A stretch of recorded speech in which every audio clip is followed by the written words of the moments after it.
cannot get any better than this. It's a battle of wills here. And he just pushed this to left field, and he just broke out. Down the line, fair ball into right field. The Royals have the lead here in the ninth. Strike three, and the Kansas City Royals come to Baltimore and take the first two.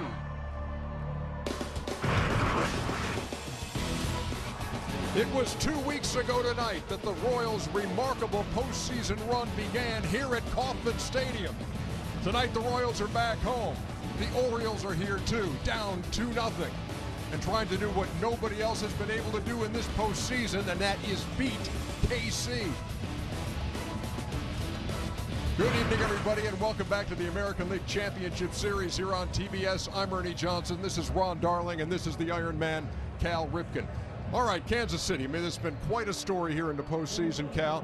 They're 6-0. They've won 5 of those games in their last at-bat, including the first 2 games of this series in Baltimore. Yeah, to say that Kansas City Royals are hot would be an understatement. They've won games so many different ways, but to me, the 9th inning in Game 2 epitomizes how they play. Here's an infield hit by Infante, and by the way, they get plenty of those. And then they pinch run their speedster Gore, but they don't steal him. They bunt Moustakas, who's got 4 homers in the postseason. And then it comes to clutch hitting. Here Escobar gets a base hit to the opposite field, drives in the run, the go-ahead run. But what the Royals have been doing is they've been adding on that extra run, that extra insurance run. So they come to the ballpark to win, and they win any way they can. Meantime, on the Baltimore Orioles side of things, now look, Ron, you lose the first 2 games of a best-of-7 at home. Only 3 teams have been able to win a series after doing that. One of those is a team you played for, the '86 Mets. So take me inside the Oriole mindset. Well, it's a story I've seen before, like you said, and I think the important thing for the Orioles is that they've been a clutch team all season long. They've got to have a belief in themselves. How do you do that? You come out and you score early. That Mets team in Game 3 scored 4 runs against the Red Sox in the first inning. And the second, most important for the Orioles, they've got to get some good starting pitching. And the first 2 games, their starting pitching was not up to snuff. They need it with Chen tonight on the mound. And he'll be facing Jeremy Guthrie. Here's your fun fact of the night as we head into Game 3. ALDS, ALCS. Royals have trailed for a combined 18 minutes and 20 seconds. All of that coming in Game 3 of the ALDS. You like that? I knew you would. We'll be back with the first pitch right after this.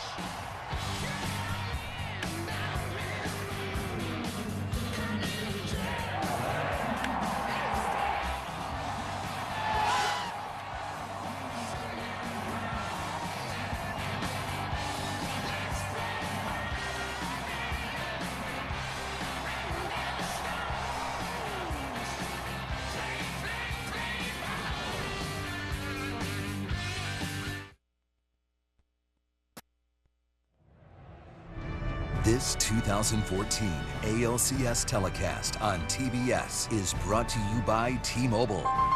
Buy your next truck, Ford F-150. By the new Samsung Galaxy Note 4. The next big thing is here. And if you call yourself a sports fan, you gotta get DirecTV. Call 1-800-DirecTV. Welcome back to Kauffman Stadium here in Kansas City, and nothing gets the home crowd pumped up quite like having a legend throw out the ceremonial first pitch, and George Brett threw a strike to Eric Kratz. And game time approaches here for Game 3 of the ALCS at the K. Jeremy Guthrie is the first one out of the Kansas City dugout. The starting pitcher takes the mound. And here's the lineup for Baltimore that he will face. Nick Markakis leads it off in right field. Alejandro Diaza is the left fielder. Adam Jones homered in Game 2. He plays center field. Nelson Cruz, nobody's been able to get him out. He's the cleanup hitter. Steve Pearce at first. Shortstop is J.J. Hardy. Ryan Flaherty hitting 7th, playing third base. Nick Hundley is back behind the plate. He caught Game 1, and now he catches Game 3. And Jonathan Scope is the second baseman. And they face a former Oriole in Jeremy Guthrie. You know, the thing about Jeremy Guthrie, here's the great news. His last 3 starts of the year, he was 3-0. His ERA was 0.44. In fact, the last time he pitched on September 26th, he pitched the Royals into the playoffs. Bad news, that's not pitched in 18 days, so it's going to be interesting to see if he maintains his control. Defensively, well, it's the same guys. And this is the if it ain't broke, don't fix it department for the Kansas City Royals. Yeah, you got Gordon and Kane and ALCS in the outfield. All of those guys catch everything.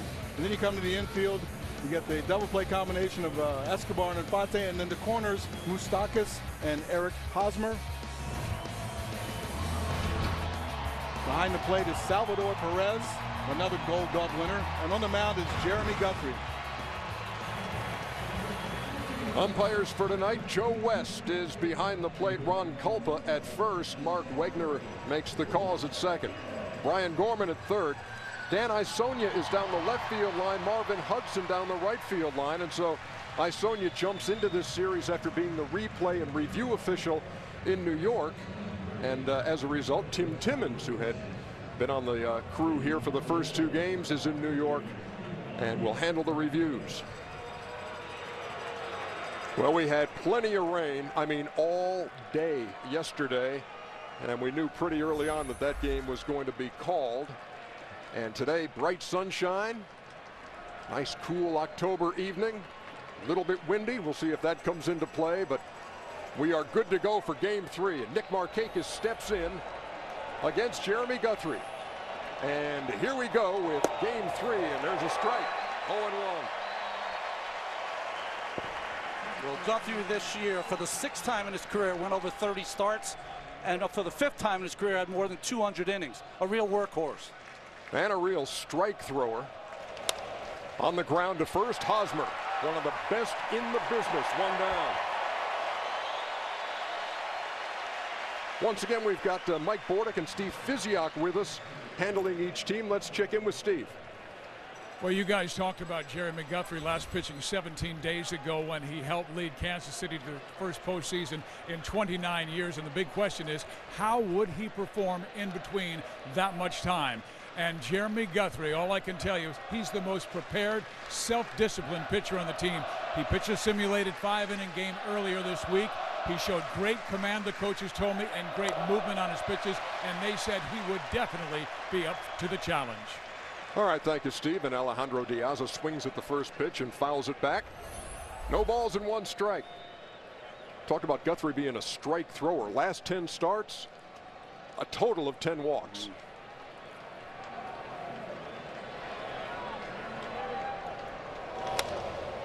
And quickly he jumps ahead of Diaz.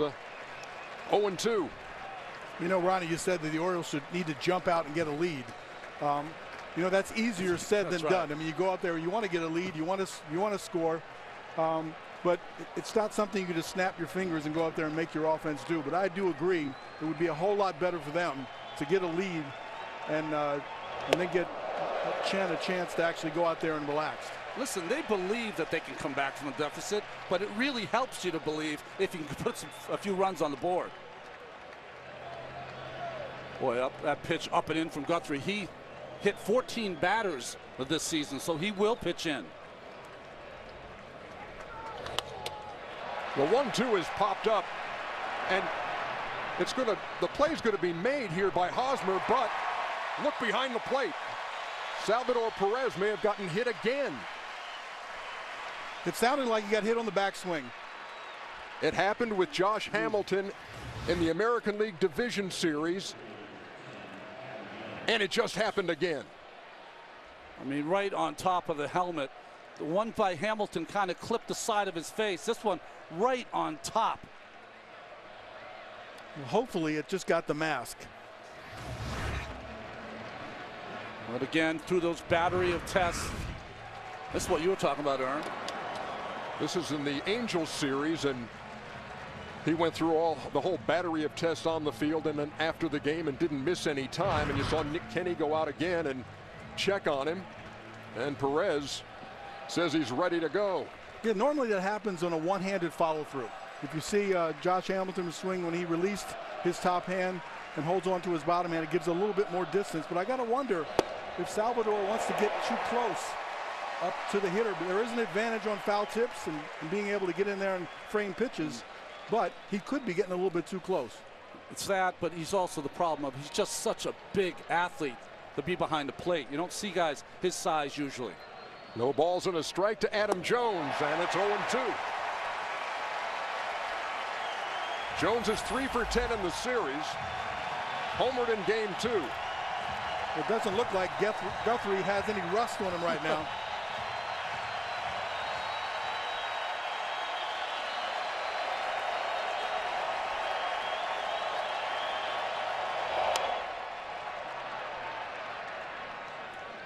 That was an awful good pitch to hit on 0-2. So just as I say that, you know, you don't want to make a mistake to the power hitting Adam Jones right down the middle of the plate on 0-2. You know what you face when you're a pitcher with 18 days rest? You feel great.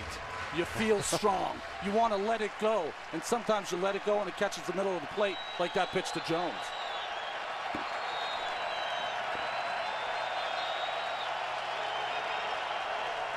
Here comes the 0-2. And he struck him out to end the first. 1-2-3 inning for Jeremy Guthrie against his former teammates. We head to the bottom of the first.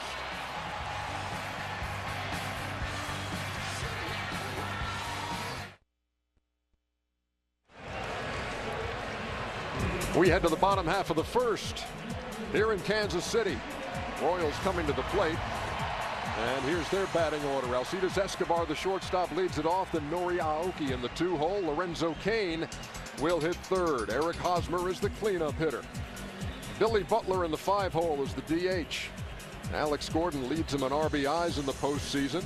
Salvador Perez is behind the plate. Omar Infante hits 8th, and Mike Moustakas, the most dangerous 9-hitter on the planet. And they face Wei-Yin Chen. Well, I think he also has had a lot of rest, 10 days rest. This is his 3rd postseason start, his first one this year against Detroit. He pitched beautifully for the first 3 innings and then kind of lost it. But they need him to go 6+ today. So what's the difference in the middle of the season? You miss 10 days. You feel rusty, you don't have your control. But at the end of the year, don't you get freshened up? I think that extra days rest for starters that love to spot the baseball, Guthrie and Chen, sometimes can prove a problem because, like I said, you feel so strong you want to overpower the hitters instead of fool them like you did most of the season. The 0-2 in the air to right field. Nick Markakis is right there for the first out. Mike Bordick working the Orioles side of things. Mike, what you got? Well, I'll tell you, Wei-Yin Chen had a monster year for the Orioles, 16 wins on the season. The most by an Orioles left-hander since Jeff Ballard won 18 back in 1989. But it's been a process for Wei-Yin Chen. You see, back in 2011, he signed with the Orioles as an international free agent from Japan's Professional Baseball League. There, starting pitchers, they pitched on 6 days, every 6th day. Well, Wei-Yin Chen had to reestablish a working routine to pitch every 5th day. Well, this year he finally settled in and enjoyed a great year. He has a smooth, repeatable delivery. He has great command, only 35 walks on the season. And this ballpark, it's huge. It plays into his game. He is a fly ball pitcher. All right, thank you, Bordy. Nori Aoki steps in with 1 down. And the 1-0 misses. 2 balls and no strikes. It's interesting. Fly balls negate speed too. Speed can put pressure on a speedster to hit a ground ball and beat it out, which we've seen many times in this series. Fly balls, there's no bad hops up there, and you don't have to do anything but catch it. Squares to bunt and takes. It's 3-0. You heard Bordy talking about the success that Wei-Yin Chen had in Japan. His highest ERA was 2.90 in 2008. Then it dropped to 154, 287, 268. That gets the attention of big league scouts here. And here he is starting in game 3. Played in the Japanese leagues, but is from Taiwan. And with his 3rd postseason start, ties Chen Min Wong for the most in the post. There's a strike, 3-1. Aoki 2 for 6 in the series. And there is Lorenzo Cain, who is hitting a cool .750 in the series. 6 out of 8. He's in the on-deck circle.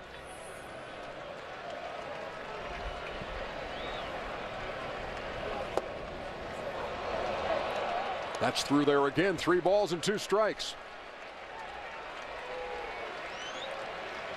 Buck Showalter, manager of the year in 1994, 2004, and very well could be in 2014. Chopper to second.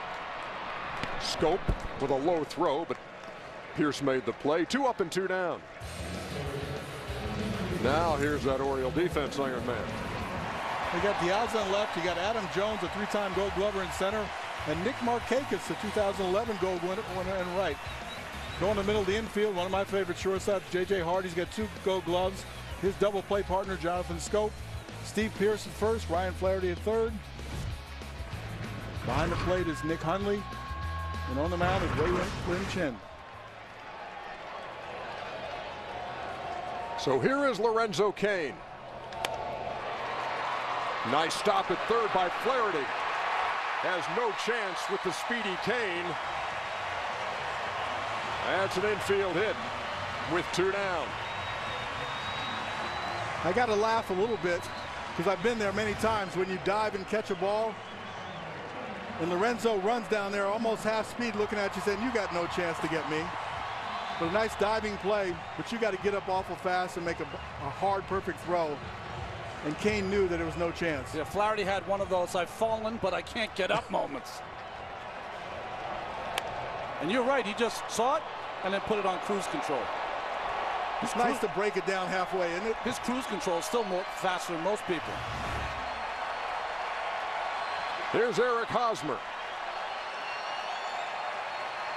Cain stole 28 bags in the regular season in 33 tries.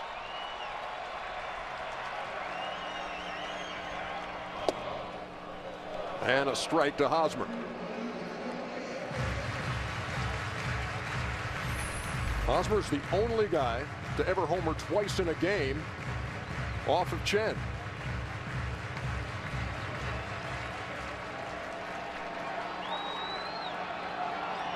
Good look at Nick Hundley, who started game 1. Caleb Joseph started game 2. Hundley back in there for 3.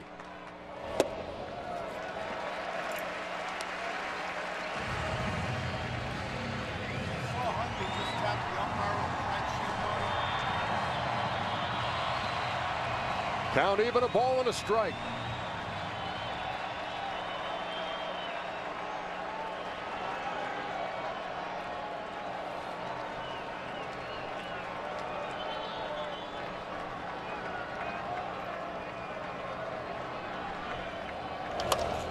On the ground to second. Routine for Scope, who throws him out. And that'll do it for the Royals in the first. We are scoreless as we head to the second.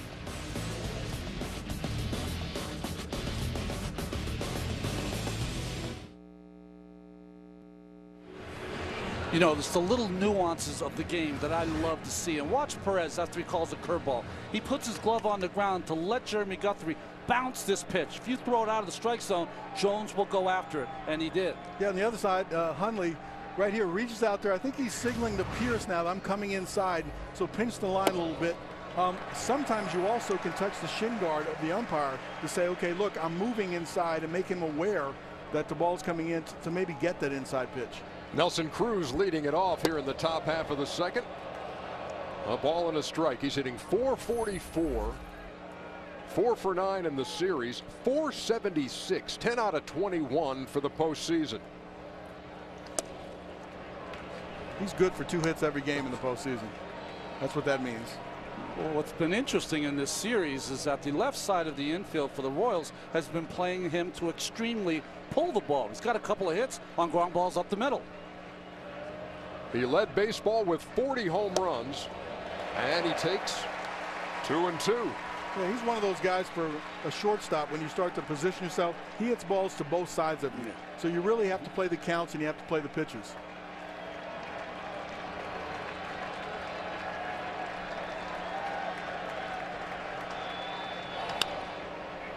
In the air, toward right, out of play, and it stays 2-2. Well, that was a dangerous pitch right there. The intention was to bring a little cutter slider back to the inside corner. But when you leave that out over the plate, that becomes just a mediocre fastball. Lucky to get that one back. Guthrie into the wide. Fouled off. Nelly Cruz's first manager in his career was the guy in the Kansas City dugout right now, Ned Yost, when they were together in Milwaukee. And Ned said then, he said you could tell he was going to be a big-time power hitter. And boy, has he turned into that. Here's the 2-2. Look at Hosmer again. And he'll dive and win the race to the bag. He became the first Kansas City first baseman to win a Gold Glove last year. He's probably going to do it again. He's got good range, but he's got great hands. Gets up really quickly, understands that he's got to beat the foot race to first. That ball's curving back, inside out sort of swing. Has English on the ball. He handles it really well. Whenever it's going to be a bang-bang play, it's always better for the first baseman to take it. The exchange sometimes does not work. One down here in the second. Here's Steve Pearce. Breaking pitch over 0-1. Pearce was such a key member of this Oriole team in the regular season with all the injuries they had, and he's a well-traveled guy, had a career year. He has struggled now in the postseason. He hit this ball well to left center field. Back toward that wall, and it's off the wall. Pearce at second, standing with a double. He had been 0 for 9 in the series coming in, and he connects there for a one-out double.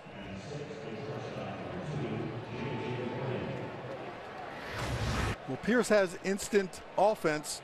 He's in the scoring position when he steps on play, but he picks on a curveball, took the first one, and the book on him is to throw him breaking balls, get him out of the strike zone, leaves that one over, and it looks like he was sitting all over it. But it's something that Pearce, who's been the Cinderella man for this team, really needed. 0 for 9 in the series, like you said, Ernie. And on Saturday, he left 6 men on base, so needed to kind of break the ice. Including that one moment with a runner at third and a fly ball would have gotten him in, and he couldn't deliver.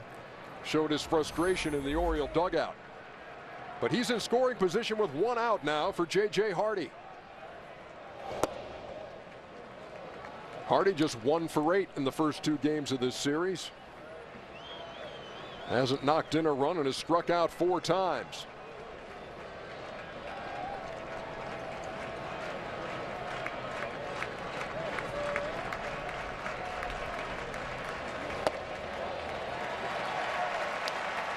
You know, a lot's been said about this park being a big ballpark, hard to hit home runs. Camden Yards is a smaller ballpark, easier. I don't buy into all that analysis, but Pearce's ball right there probably is a home run in Camden Yards.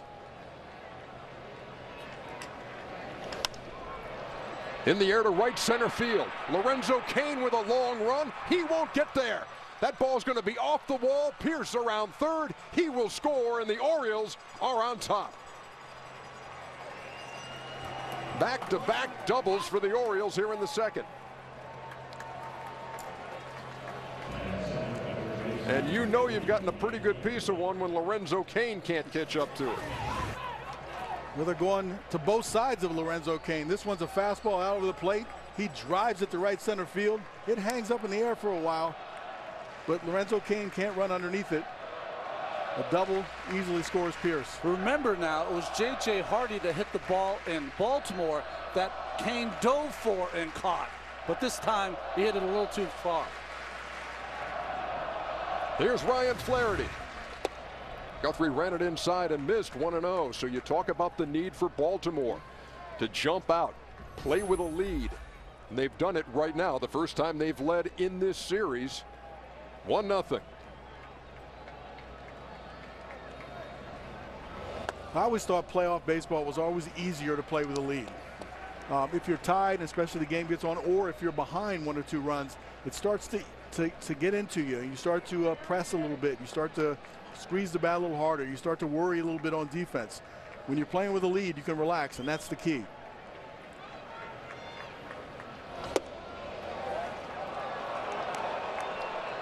3 balls and no strikes to the Orioles third baseman. Ryan Flaherty swung the bat well. 375 in this series, 3 for 8. Hitting .294 in the postseason. That looks like that inside strike's going to be hard to get tonight. And a 1-out walk has him at first and second.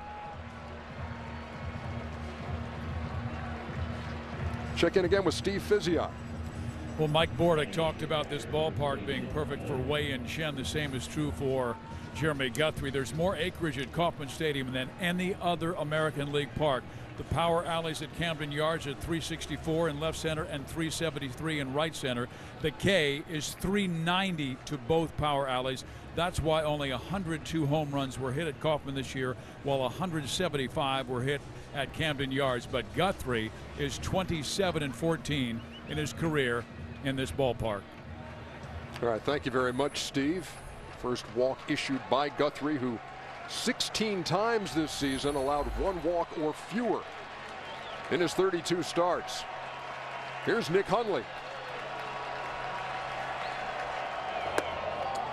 It's so interesting. We talked about the 18 days of rest. He didn't look rusty in the first, extremely rusty here in the second inning. What can happen in the postseason? That first inning, adrenaline is just running through your veins, and then like air out of a balloon sometimes when you go out for the second.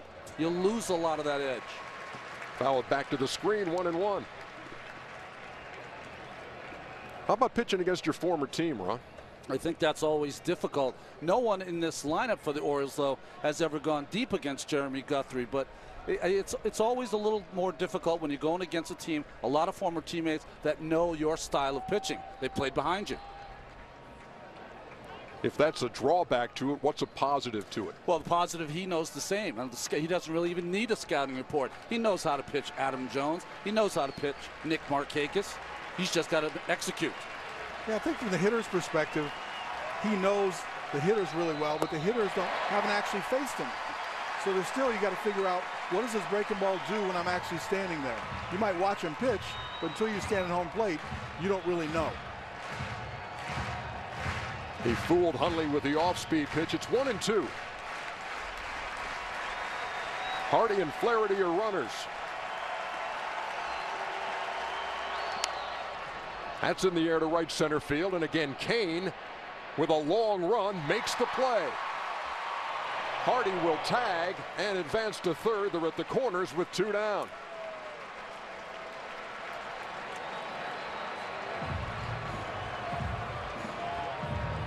Ball with some carry to the gap in right center field. What we saw during batting practice, the wind was blowing from the left field foul pole towards the right field foul pole, much harder than it is now, but there's still a little bit of a breeze out there, and the ball was carrying out in right center field and straightaway right. I was watching Lorenzo Cain walk back. I'm saying it's something wrong with him. I think he's just out of breath. He had to run a few sprints here early.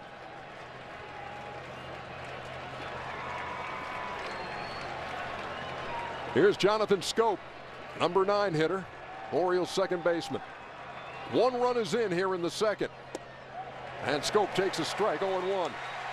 When you've had an inning like this where you've given up some extra base hits and your outfields are doing a lot of running, center fielder Kane, it's incumbent on the pitcher to raise your hand and wait till he raises his, lets you know that he's back in control.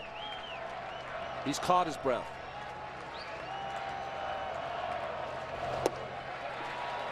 Missed inside, a ball and a strike.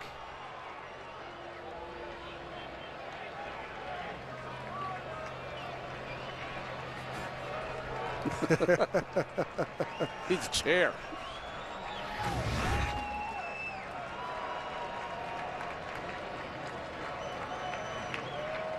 The 1-1.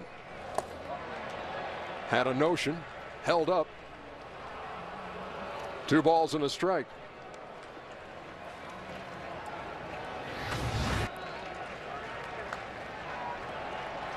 Yeah, checks his swing really early, not even close. Scope 1 out of 7 in the series. He's got a runner out there at third with 2 down. 2-2. You know what's interesting is that he missed the spot in, but he kept the ball down enough to get back by Scope. Yeah, threw the fastball by him, but he missed from all the way from the inside part of the plate to the outside corner.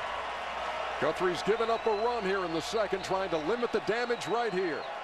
2-2. Perez did a good job of keeping it in front. Full count, 3-2.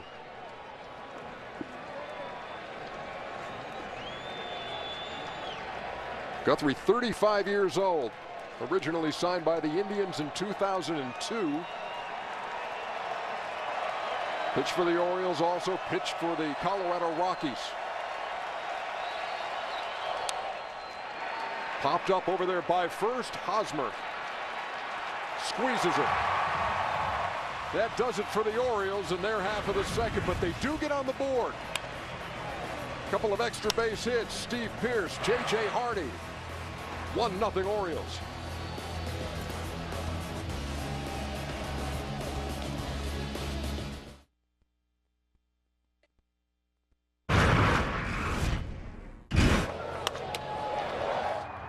This guy gets hit more than anybody.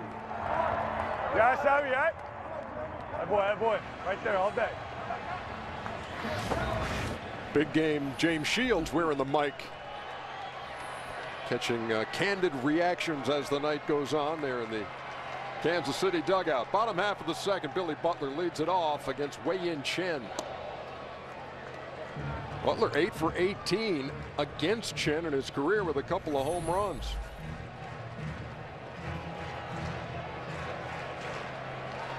And he's 3 out of 9 in this series. Here comes the 0-1. Over there near the Royals dugout, and that ball will be in the first or second row. 0-2. When you watch Chen pitch, I call these guys dart throwers. He's the kind of guy that just wants to move the ball inside and out. He needs to be effective, he's got to pitch inside to these right-handed hitters like Butler.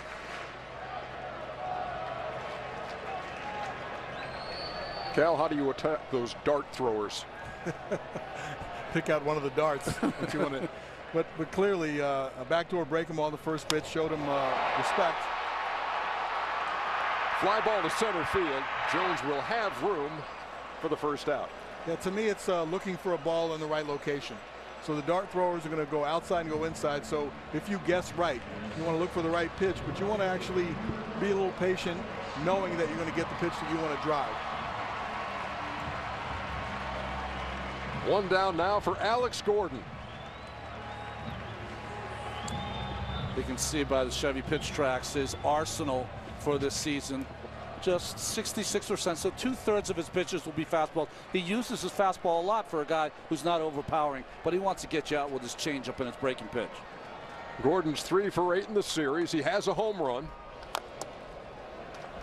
Has knocked in 4 runs. You know, talking to some of the hitters, this fastball gets on you quicker than you think. And sometimes from a hitter's perspective, you don't really know what it is. The ball just jumps on you. He is able to pitch up in the strike zone pretty effectively, but he does use his fastball in a lot of fastball counts.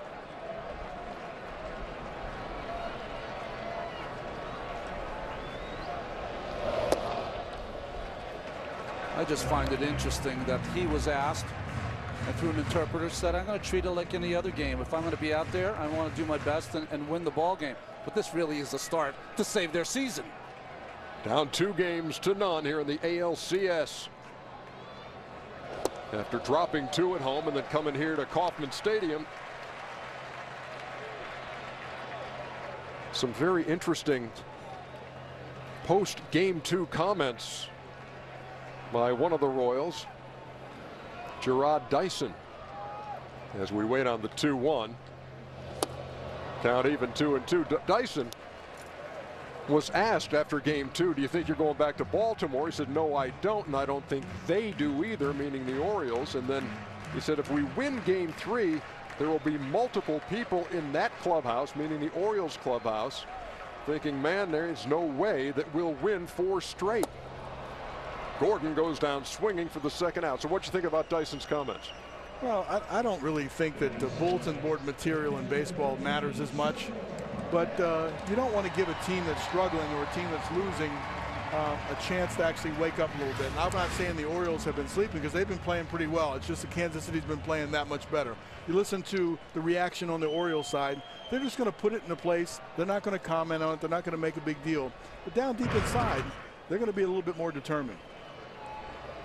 You can say whatever you want to say about your team. Never jump into someone else's clubhouse, ever.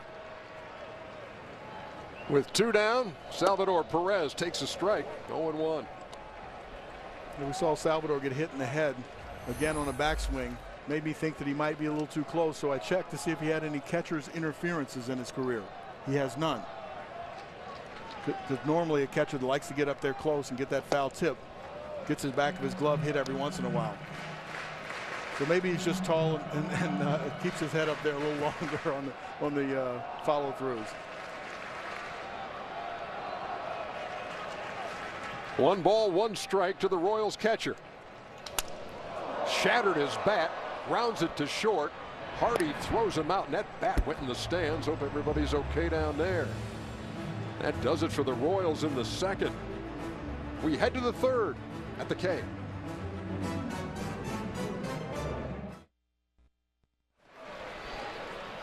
Aerial coverage provided by Goodyear with superior performing tires that knock it out of the park.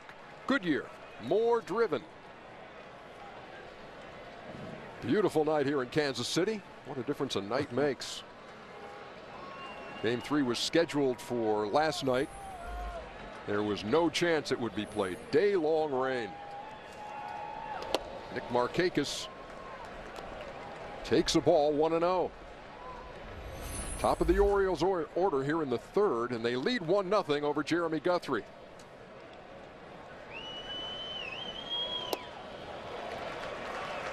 Guthrie and Chen squared off in April. Neither involved in the decision. It was a game that was won in 10 innings on a walk-off single by the guy at the plate now, Nick Markakis.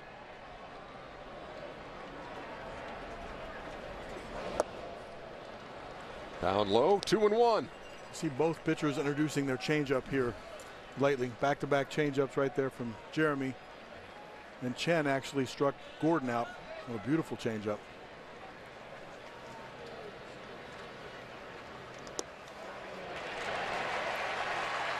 All even up at 2-2.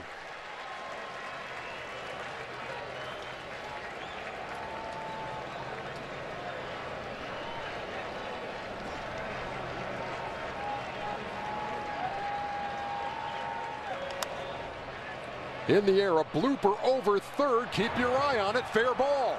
Markakis, a wide turn at first, retreats to first. Leadoff single here in the 3rd. We are starting to see a lot of what Steve Physiok was talking about. Just so much acreage here to cover if you're an outfielder, and this one drops in front of Gordon. Maybe Fenway Park, that's catchable. I can't think of another ballpark that is. So Markakis aboard. Here's Alejandro Diaza. He popped to first his first time and hit Perez with the backswing.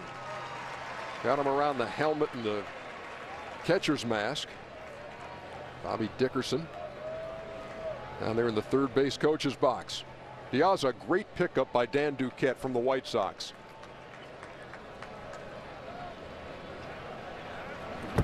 Diaz had a breakout season last year with the White Sox. 17 home runs, 62 RBI. Played mostly center field for the White Sox.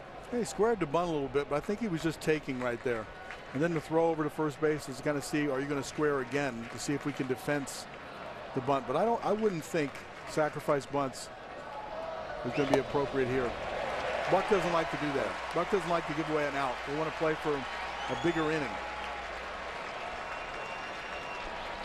I've heard that said about Orioles baseball before. Want to make your outs at home plate. Wait for the 3-run homer.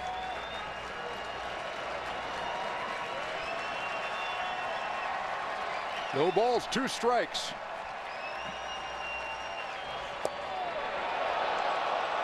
Nibbled at the corner and missed. A ball and 2 strikes. Perez has such a big body. When he gets out there, he's off the plate set up there, that even if he catches in the middle of his body, it's off the plate. Yeah, that's the thing that fools everybody in the stands. It looks like it's right in the center of his body. Problem is he's not behind home plate. Hot shot to first. There's one, and that's all they'll get. Hosmer made the play at first. It was going to be a tag play at second. Escobar had a little trouble with the throw, and Markakis able to scramble back. That's a great play right here. Hosmer catches it, understands he's close enough to get the tag at first base. Could have gone either way, and he had a little bit more time right there. And the throw handcuffs Escobar a little bit, and Nick really heads up, looks over his shoulder and sees what's happening. Once you see the tag play, then you have the right to come back to first base. Many runners will just run down to second base assuming that it's going to be a throw down to second base. Nice job of using your own eyes to understand what the play is. One down for Adam Jones, who waves at the first one, 0-1. He struck out his first time. Well, these are the two batters that Guthrie's going to have to account for all night long. The Orioles led the major leagues with 211 home runs. None better than these two hitters, Jones and Cruz, who had 40.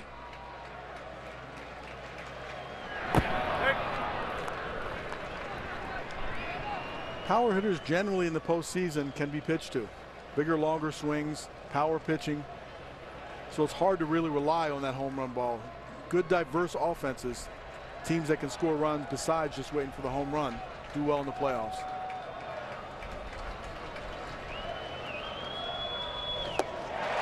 Boy, did he have a cut. 0-2. This is the ball he hit in game 2, a rocket into the seats and left. And he had that on his mind moments ago when he swung and missed.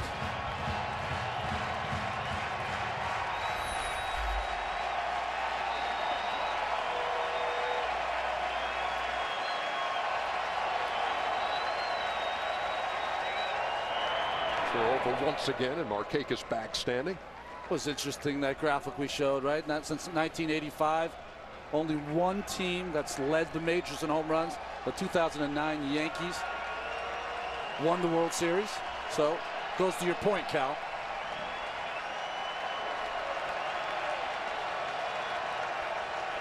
The 0-2. In the air to right, Aoki over. 2 down. Where will you be the next time history is made? Be there for all the action in 2015. Go to MLB.com/season tickets to reserve your seat today.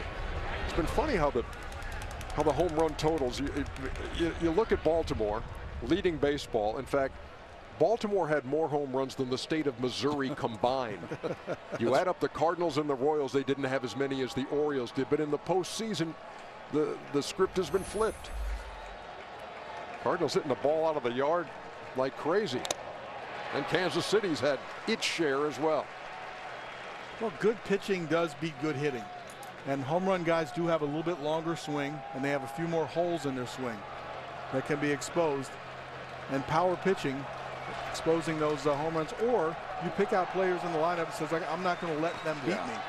And I'd rather not give in. I'd rather walk him, pitch around him, and let somebody else beat me in that situation. That happens a lot in the playoffs. Upstairs to Nelson Cruz, 1-1.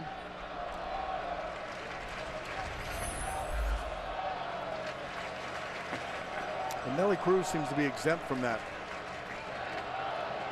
He's hit a lot of home runs in the postseason. On the ground to third, Moustakas had to take a step back and then throw over to Hosmer for the third out. Orioles with a leadoff single, but they can't move Nick Markakis. We're heading to the bottom of the third.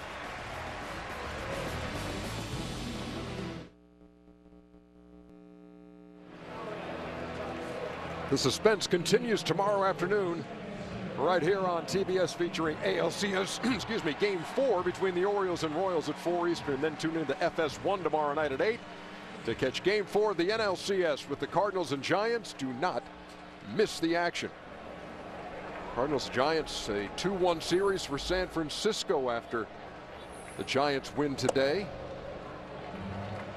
You talk about the suspense and the drama of that series as well. Man alive.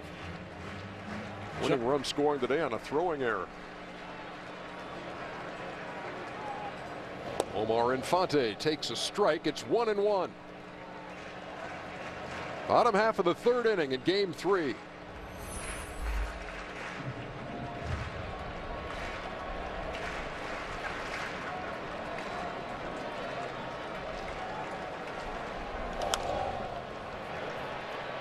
Fouled off over there by the photographer as well, and Pierce gave it a look.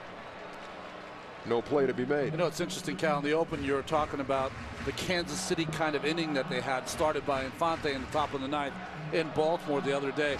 Well, the Giants have scored some runs on wild pitches, and today on Randy Choate, the pitcher's error on a bunt.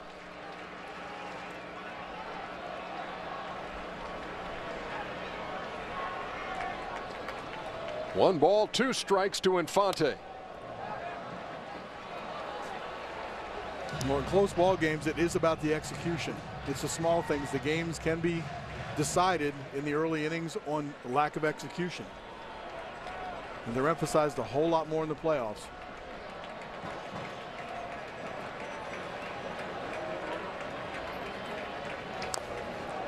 Things that we talk about bloopers during the course of the season, you can easily shrug that off. You have a lot of games, but in the playoffs, you can't. You have to live with that. And they have a whole lot more meaning. But if you're on Baltimore's side, even though you lost the 2 games at home, you got to say, you know, it almost took them 9 hours for the Royals to beat them in 2 games. They were in it all the way. Just a slight little nudge another way, and the Orioles are on top instead of the Royals. Yeah, they showed a lot of heart, and they came back from deficits to tie the game. They just couldn't get the big hit to put themselves ahead. The 2-game totals for those 2 in Baltimore: 14-25-2 for the Royals, 10-23-2 for the Orioles. And Kansas City winning in its last at bat in each game. Infante battling Chen here to lead off the bottom half of the third. Chen allowed a 2-out single to Lorenzo Cain in the first, but they couldn't move him, and he struck out Alex Gordon, who has struck out 5 straight times now in this series, for his only strikeout of this game. Infante's been fun to watch as he's gone through this postseason. His at-bats have gotten better and better as he's had more and more time off. Full count. At the end of the season, they had to play playoff caliber baseball, and the grind might have got to him a little bit. Being able to freshen up, it looks like his bat's got a little bit more life in it. You saw Mike Moustakas waiting on deck as Infante again fouls it off. And we'll have another 3-2 pitch. Well, it's Kansas City baseball in this postseason. Well, I shouldn't say postseason. They've done it all season long. You see pitches per plate. 2 strikes, they continue to foul off pitches. They do not strike out. It was 2 weeks ago tonight that wild card game was played here, and the Royals were down 7-3 in the 8th, rallied to win it in 12. And the roll has continued. Line drive, base hit by Infante to lead off the third.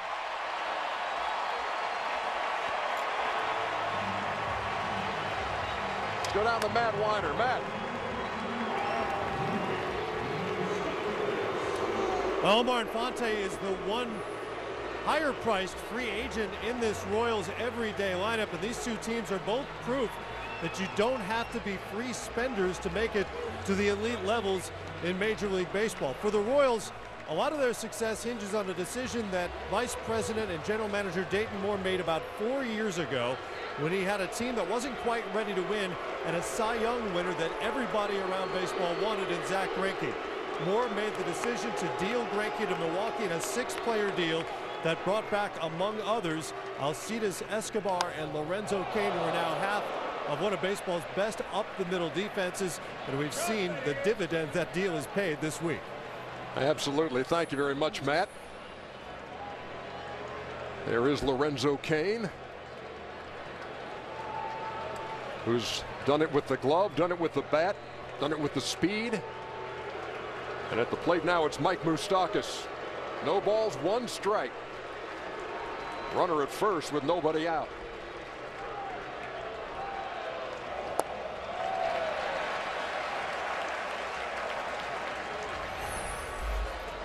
Moustakas, who only hit .212 in the regular season, spent a couple of weeks down in AAA to try to figure things out. And boy, here in the postseason, only Royal to hit safely in every game. 4 home runs. He's knocked in 5, hitting .375 in this series.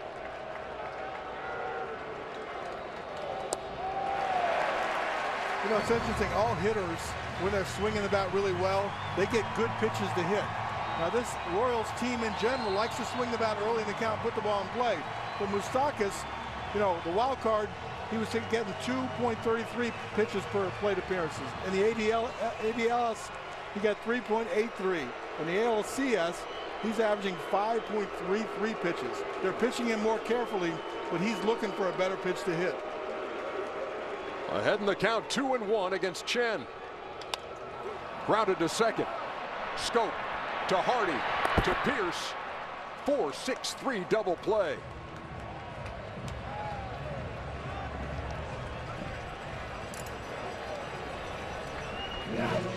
Boy, Cal, that ball looked like it was going to come up, and it stayed down on Scope. He made a nice play. Yeah, the ball to your left, and you have to come around like that. It's not an easy double play, not a routine double play. Scope does a nice job of giving JJ a feed. He does a great job of turning it. See, this never gave up, like it hit the seam right there and stayed down. Yeah, the ball hits the edge of that grass. If you're not in good fielding position, you're not ready to field that. If you're anticipating the high second hop, but it's always good to get in a good fielding position. He handled that, you know, very much like it was a routine play. Top of the order now, and Alcides Escobar, who flied to right his first time. In my dad's teaching, and we still teach in our camp, the infielders, you always anticipate the bad hop. If it takes the good hop, then you're ready for it. If it takes the bad hop, then you're ready. Ronnie, is there a better feeling than that?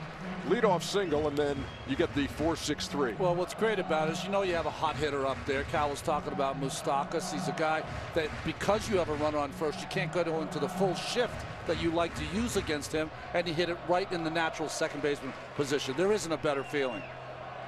Because when the first guy gets on, you're like, uh-oh, is this the start of something big? High chopper, foul over third. Where you have the big innings is when you can't control the bottom of the order. And if those guys get on in front of all your real good hitters, the 3, 4, 5 guys, that's when you have big innings and give up a lot of runs. As the Arsenal's so far behind the count, almost all fastballs for Chen. That's the Chevrolet pitch tracks. Here in game 3, there's a strike to Escobar. 2-2.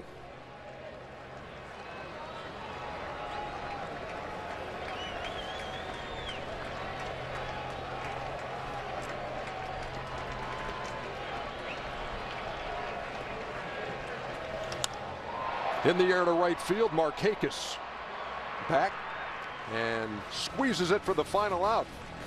Big double play ball induced by Wei-Yin Chen. 3 innings in the books. 1-0 Baltimore.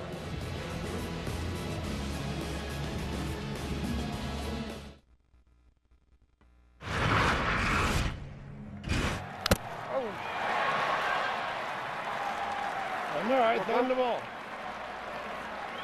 Forward.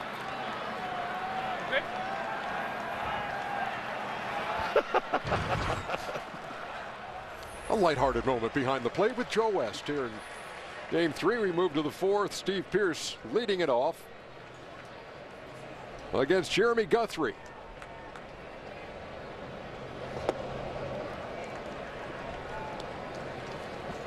Orioles got back-to-back doubles in the second from Pierce and Hardy. Sometimes it just takes one at bat to drive a ball to get your confidence going again.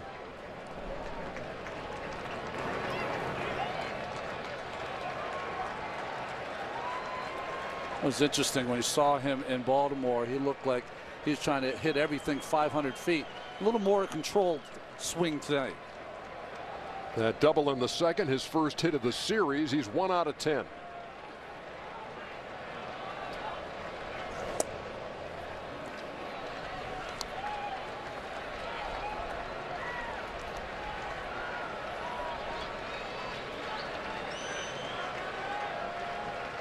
2-2.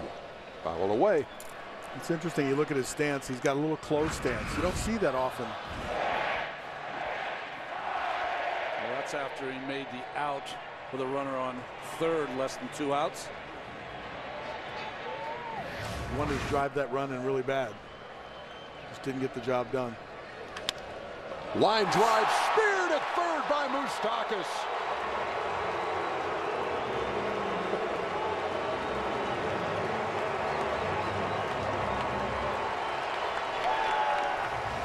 We've seen a lot of stellar defense from the outfield in these diving plays, but they can do it on the infield too.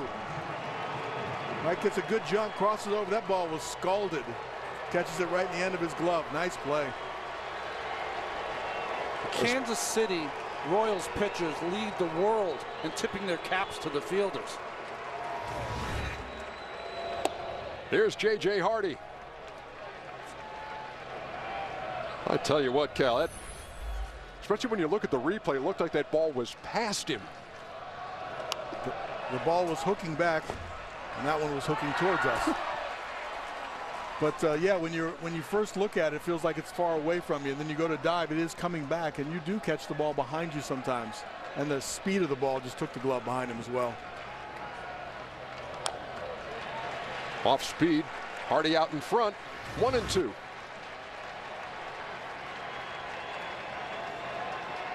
What's interesting about that catch, he looked at his glove, I got it.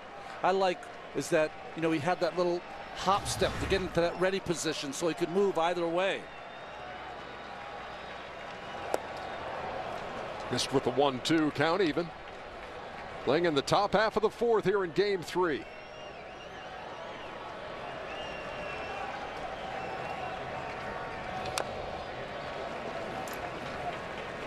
That's that good power changeup that he's developed. It's not a lot off his fastball, but it has some good sinking and two-seam action. A little bit like James Shields when he commits to throwing that changeup. It's not your normal 10 miles an hour difference. It's 5 or 6 miles, but it's still enough. And as we've seen in this game so far, has no problem with back-to-back changeups.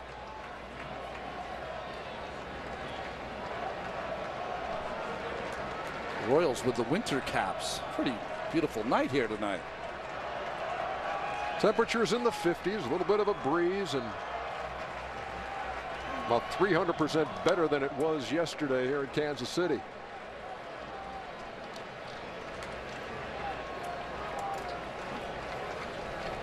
Interesting in getting to watch J.J. Hardy.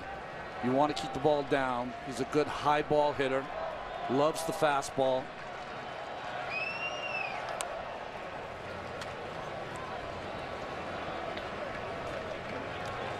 For all of his stellar play, rewarded this week with a great contract. 3 years, $40 million. Happened the day before the series began.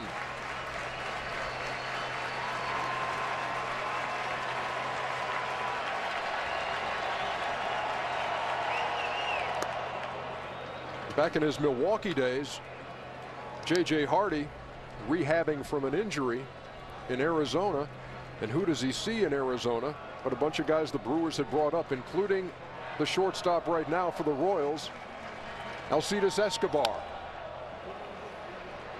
That's down the right side and out of play. And to hear JJ talk about it, he said he kind of looked through this window and saw a bunch of these young kids, and the guy who was smiling and having the best time was Escobar. He was kind of drawn to him, and so he would give Escobar gloves when he was in the minor leagues and that kind of thing. And said, yeah, he was a great guy. We struck up a great relationship. I had no idea that he'd be taking my job at one point. What an at-bat by J.J. Hardy. 74 hits with 2 strikes. That was tied for 3rd in the American League. He's a guy that he just grinds it out. He's a grind-it-out kind of player. Spoils another one. 12 pitches in this at bat. A little bit late on the fastball, protecting against the off-speed pitch. Good mistake hitter. Got good power.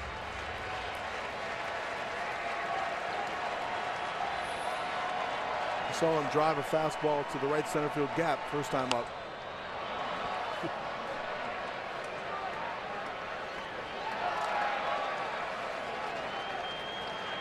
When you talk about those power numbers, Cal, too, this is down year power-wise, 9 home runs, but this is a guy who had 25 home runs last season, hit 22 in 2012. To Moustakas. Busy inning for the Royals third baseman. 2 down.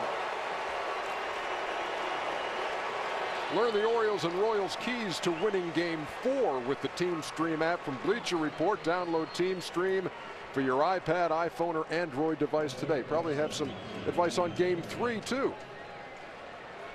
We are into the 4th inning as the Orioles try to break through after dropping the first 2 at home. If you're looking for a couple of indications on swings tonight, Pierce has had 2 really good at-bats. Hardy has had a couple of good at-bats. They can only speak for 1 hit, but they're swinging the bat pretty well tonight. Brian Flaherty walked his first time. It's the only walk that Guthrie has allowed. And it's 0-1.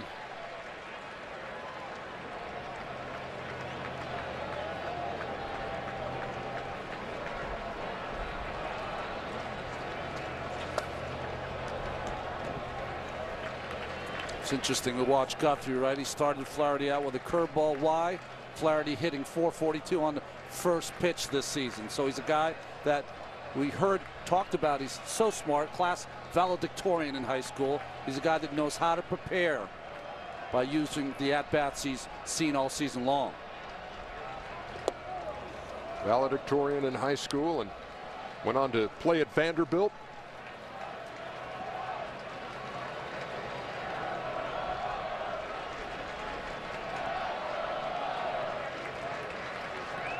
Guthrie looking for his second 1-2-3 inning. 2-2.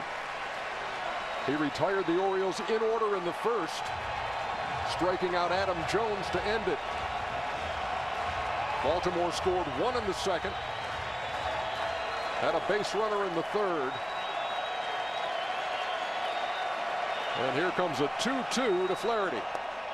Missed down low. 3-2. Maybe it is a sign of rustiness, but he's missing location a lot. He tried for a backdoor breaking ball there, coming down and in. Tried for a fastball, the pitch before that away, came in.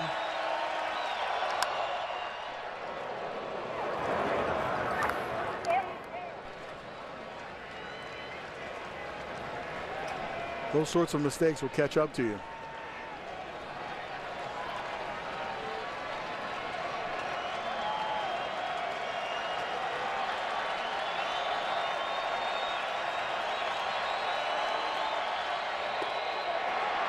Just missed. 2-out walk to Flaherty. Well, 2 walks issued by Guthrie, both to the same guy, and he's out there with 2 down. Well, breaking ball 3-2 just off the corner. Good call by Joe West.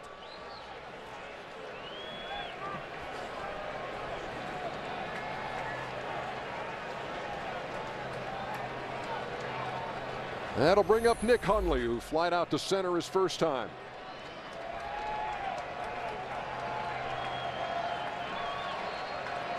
Now 1 for 13 in the postseason.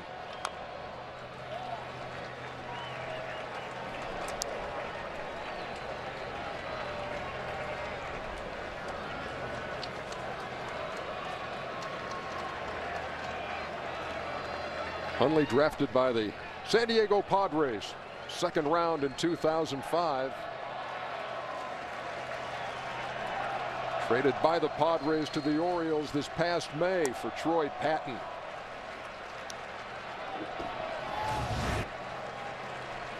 Well, look at this action here. Bordy was having he was taking the Cal Ripken approach to foul balls. I don't want any part of it. So the cameraman makes the play, and our shortstop, ex-shortstop, trying to get out of the way. And it almost happened again. I don't have the right protection down here, I'll tell you that right now. Sure you do. He's running camera.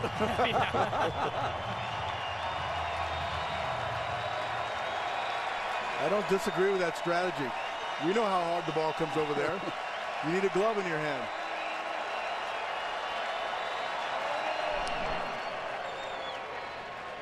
Flaherty didn't have much of a lead, back on his stomach as we await a 1-2 to Nick Hundley.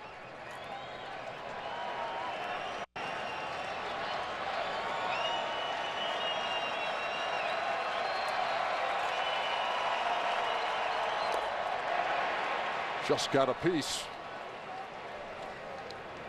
May have just gotten a piece of Perez back there too. What happens a lot of times for catchers is they set up where the ball is going to be, and if it's just nicked a little bit, it'll hit him in the thumb or a bad part of the glove. Now you can see it just caught the bottom of that glove. That sometimes affects the thumb, and that's why you get the reaction from Perez. That right there is, most catchers have a protective kind of shield that they use inside the glove. It's plastic to stop that thumb from bending backwards on those foul tips.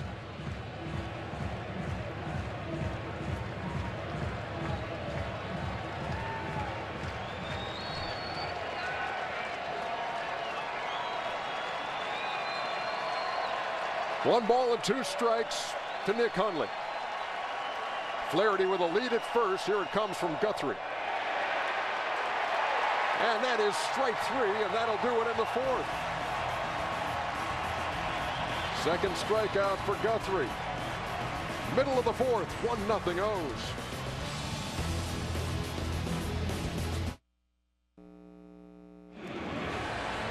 To get exclusive behind-the-scenes access and expert opinions from the biggest names in sports, check out Behind the Mic, powered by Ford, on BleacherReport.com/BehindTheMic.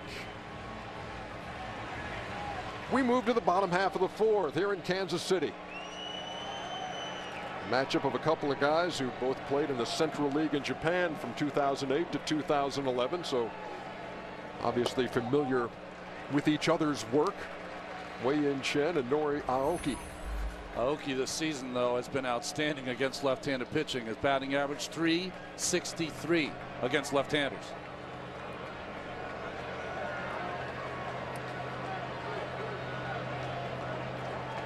Rounded out the second his first time, so he's 2 for 8 career against Chen. When he leads off an inning, it almost seems like, to me, see his average I was just talking about, is that he is going up there with a plan on trying to work a walk, somehow get on base, because he's such a good 2-strike hitter. It's a lot of infield hits. Flaherty, the edge of the grass at third. And that missed. 3 balls and no strikes. Yeah, he's very unorthodox in all the movements and how he steps away, but he has a good idea of the strike zone, and he is one of the few guys that will take a little bit more to get the 2 strikes in this lineup.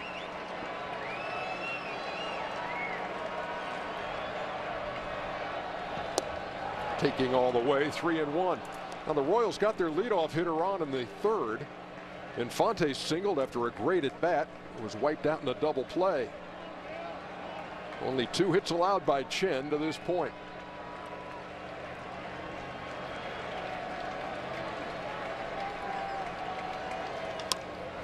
Tap towards second. Scope. 1 down. Moments ago, we spoke with Orioles hitting coach Jim Presley. Hey, Jim, how much of an advantage is it when a team goes up against a guy like Guthrie who used to pitch for your team?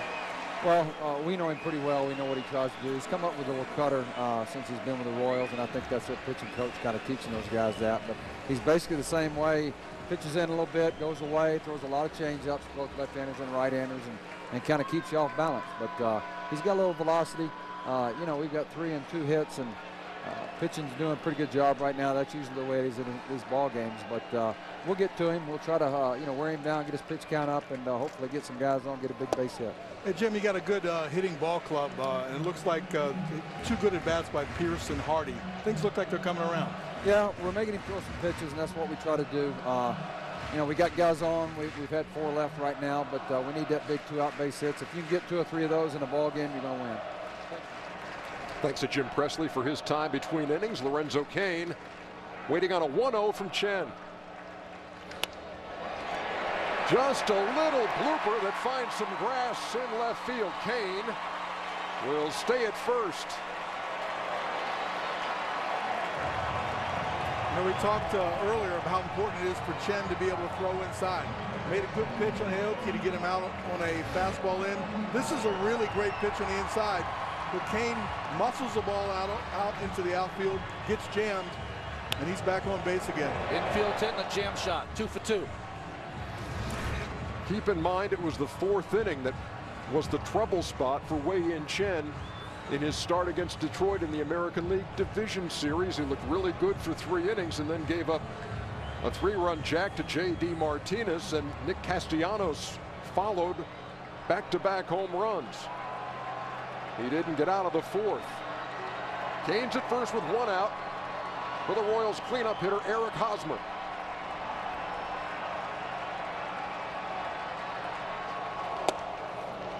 Oh, 0-1. It's interesting to me that it almost seems as though when Kane's got on, they were doing a lot of running. And I know it's neutralized, you think, a little by Chen, the left-hander, although runners were saved 5 out of 6 in stolen base attempts. But it's almost like they've stopped running in front of Hosmer. They want Hosmer to hit the ball out of the ballpark, which he has done twice in this postseason. Knocked in 7 runs. He grounded to second his first time.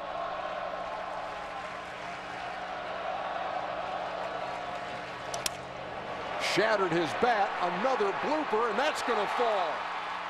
Runners will be at first and second. Good little deke by Adam Jones in center. Acted as if he was going to catch that, but Kane wasn't buying it. Yeah, we've seen Kane make some really good reads during this series, and he wanted to go to third, but this little deke right here by Adam, by putting his glove up, made him a little unsure whether the ball was going to fall in and kept him from going. He hesitates right there on the fake, and he can't keep going to first or third. You know what it does tell me, though? If you're in that Oriole dugout and you've got this lead and you see those first 2 hits, you're like, here they come again.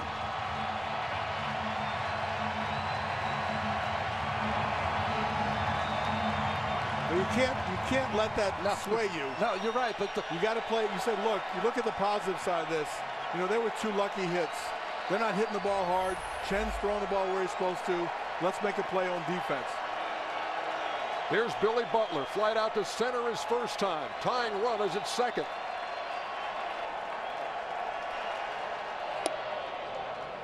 There's a strike, 0-1.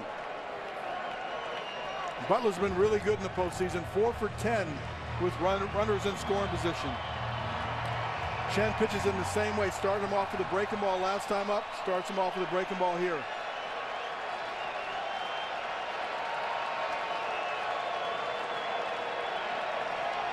Kane and Hosmer the runners. Down low to Butler. Count even, 1-1. Yeah, it almost feels like Kansas City's playing normal baseball, where they're not trying to steal, they're not trying to create havoc. They do create havoc with the infield hits and taking the extra bases. But right now, they don't want to take the bat out of their hot players' hands.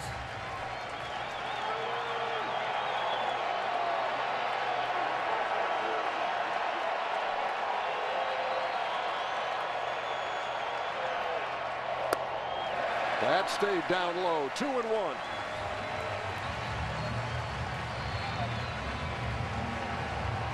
Although Hosmer's looking at Kane, getting off there, trying to make sure he gets a jump in case Kane takes off. That could be an indicator that they're thinking about trying to steal. And you see how close to the bag Scope is playing, with Kane leading from second. 3-1.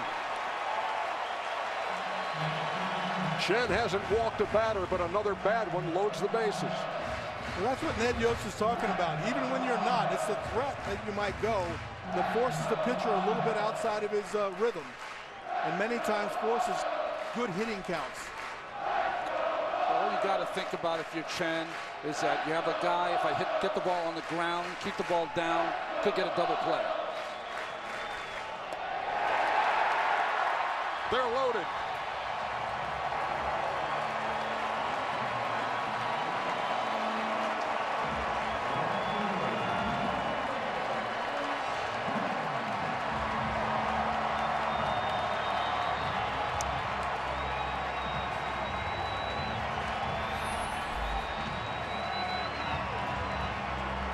Here's Alex Gordon, who homered in the 10th inning of Game 1.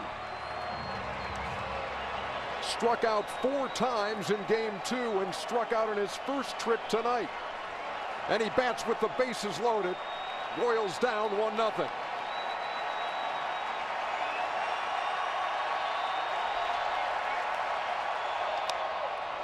Towards second. Scope will make the play. That will tie the game. Gordon out. Kane scores. Runners move up to second and third.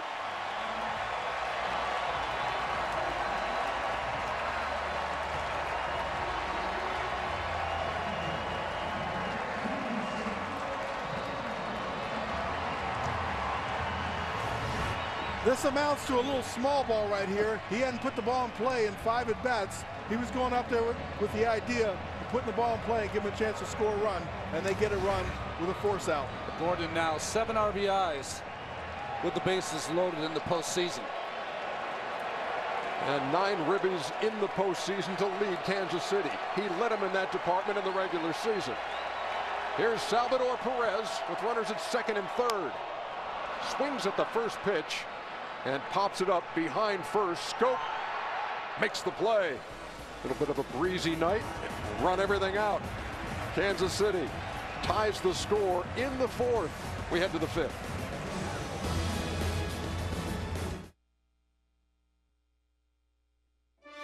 This 2014 ALCS telecast on TBS is brought to you by Viagra and by Cuervo.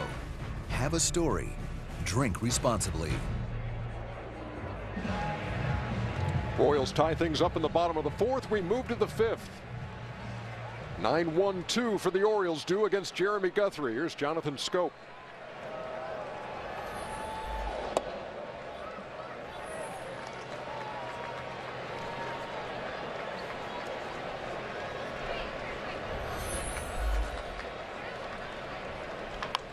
Look out, a bullet, which had Mike Bordick written all over it again.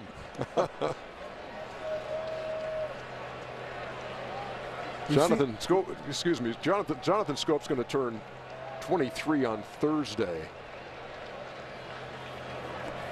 One of those kids from Curacao and been a fine second baseman for Baltimore.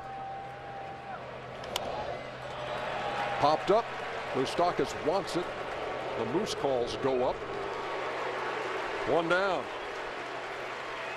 I know you have something very important to say, and I'll get right to that, but first this. Moments ago, we spoke with Royals hitting coach Dale Swain.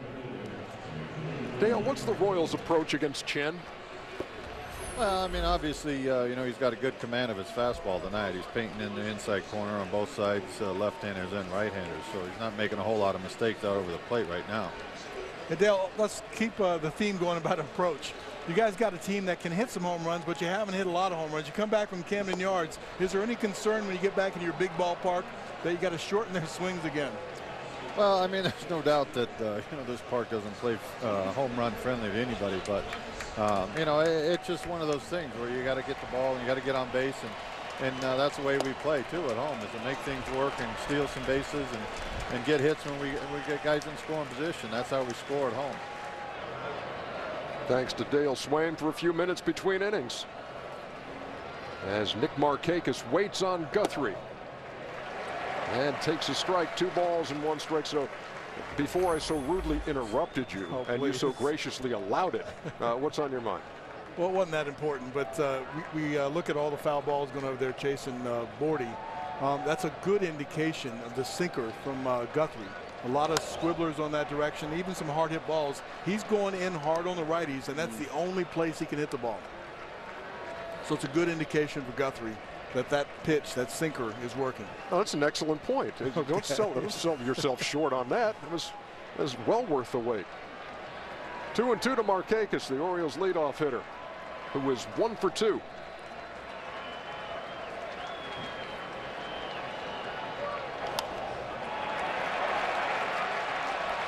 Perez will call and make the play. That's one of those kind of in-between things, not very high.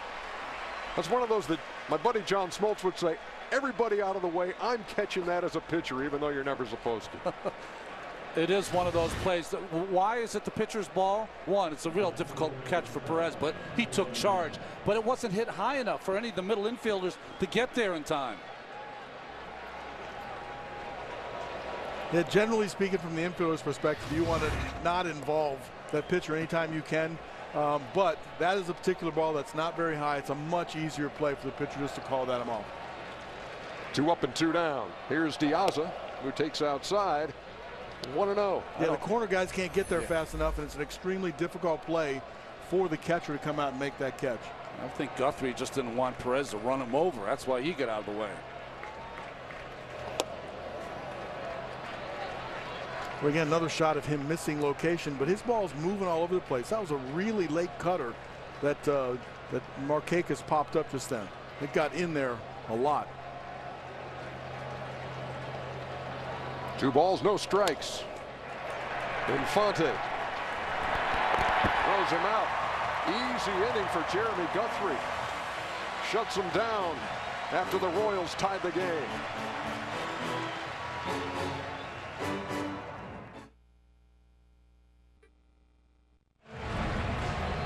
Let us take a look at tonight's Goodyear superior performance. We center on the NLCS. Game 1, Madison Bumgarner gets the nod. Game 2, Colton Wong for the game-winning homer. He gets the nod. In Game 3, Brandon Crawford scored the game-winning run on the throwing error in the 10th. So for his wheels, he gets the Goodyear. Boom, boom. We are in the bottom of the 5th inning. Ernie. Lonnie Dale made me do that. He's our director tonight. Really? Yeah, really. He made me. Really. Omar Infante singled his first time and was erased in a double play. It was like a 10-pitch at bat the first time. A real good battle he had with Chen.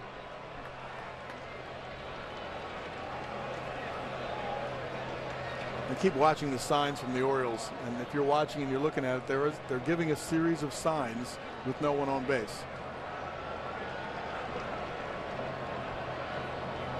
Sometimes you'd ask yourself the question, why would they do that? And a couple of possible explanations is that they feel that signs are being stolen, or they want to get used to giving a sign when the guy gets on first base to prevent the running game, and they just decided to use it all the time. Makes it a little easier for us watching, or a little harder for us to decipher the pitches. Change up for the second strike. 2-2. Over the years, I remember Bob Boone. They were a little paranoid, so they would use 2 to mean fastball and 1 to mean breaking ball. They changed those up a little bit.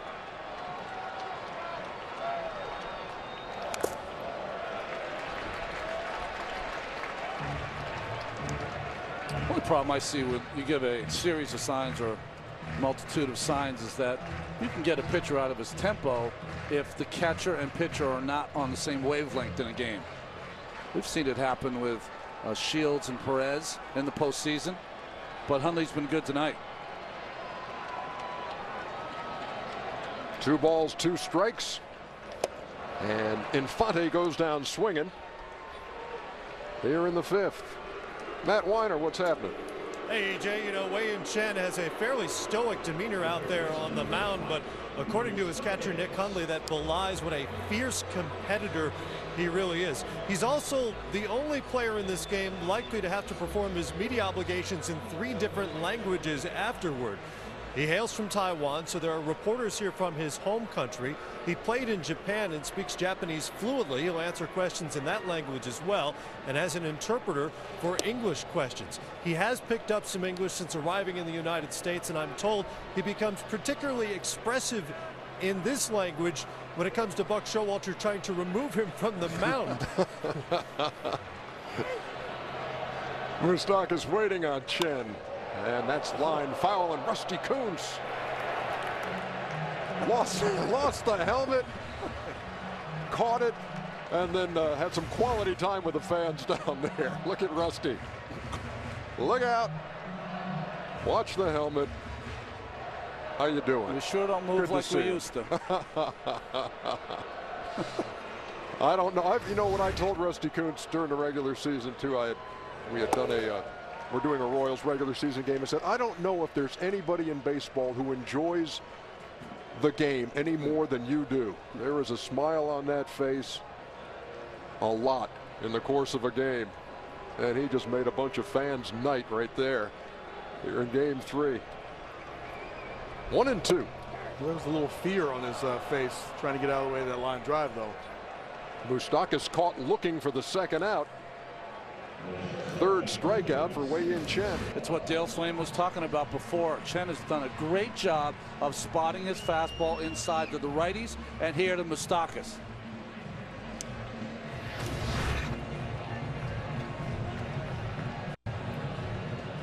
Two up, two down here in the bottom half of the 5th, and the top of the order. And Alcides Escobar.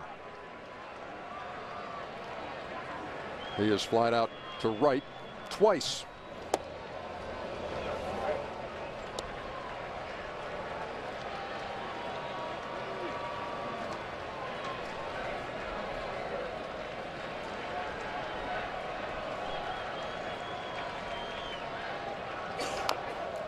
Tapped up toward third. Chen throws it away. And they've got to play at second. Escobar is a dead duck. That ball caromed off the screen over there, and there was no chance for Escobar, who is nailed at second. Boy, they played the carom well, and look at the throw by Scope. We're heading to the 6th. We are zipping right along here in Kansas City. Top half of the 6th inning. Pitching change for the Royals. And after Jeremy Guthrie had sailed through the 5th inning, that'll be it for him. Jason Frazier is in here in the 6th. This is his first appearance in the ALCS for Frazier. Veteran did most of his pitching for the Toronto Blue Jays. You know what's interesting about this move, though, unless barring an injury, and I don't think there was an injury, 94 pitches in with Guthrie. I just think Ned Yost did not want Guthrie to go through this part of the order again in this game. Adam Jones into foul territory. Moustakas, did he make that catch? He did!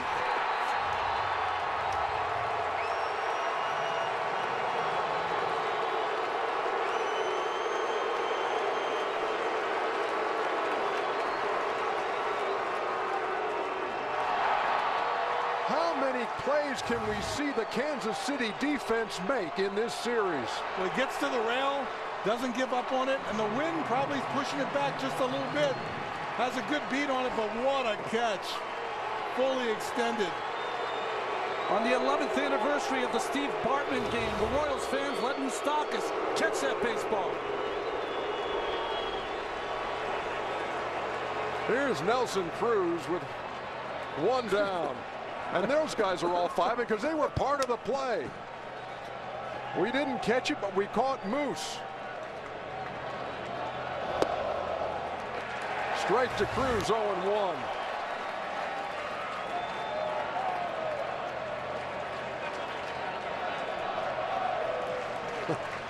That was like at a concert where they have the people jump into the crowd and push them back up. I don't go to those kind of concerts, Ronnie, but congratulations to you. 1-1.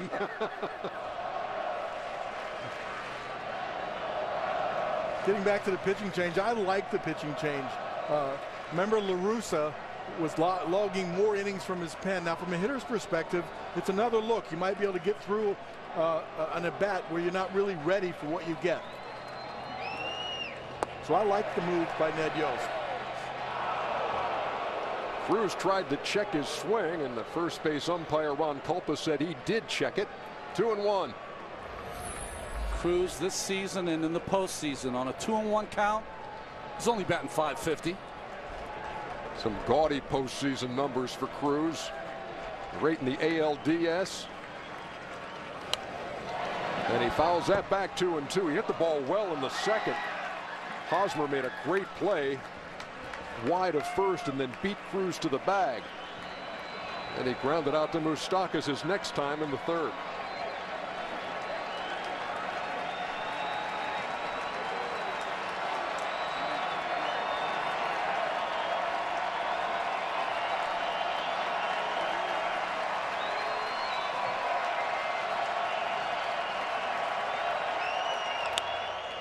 Fly ball right field. Aoki has a beat on it. 2 down.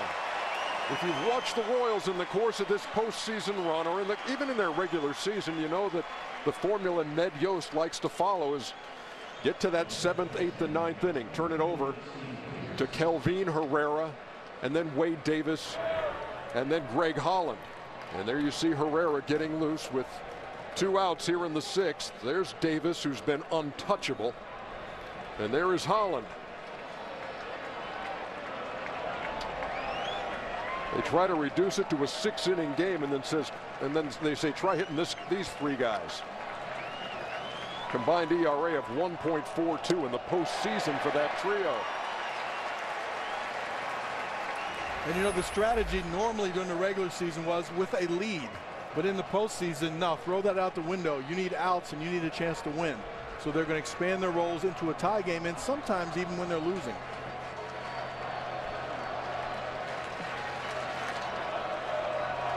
0-1 the count. Frazier to Pierce. 0-2. Frazier's got that good fastball and that split finger. Great weapon against the right-handed hitters. And Pierce had 2 good at-bats off of Guthrie. Started to feel pretty good. So this is another reason right here. Give him another thing to think about, another arm to look at. The 0-2.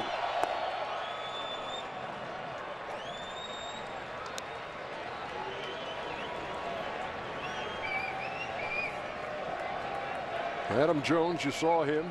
Adam Jones and the Orioles trying to break into the win column in this series. Kansas City trying to put a stranglehold on it with a win here in Game 3.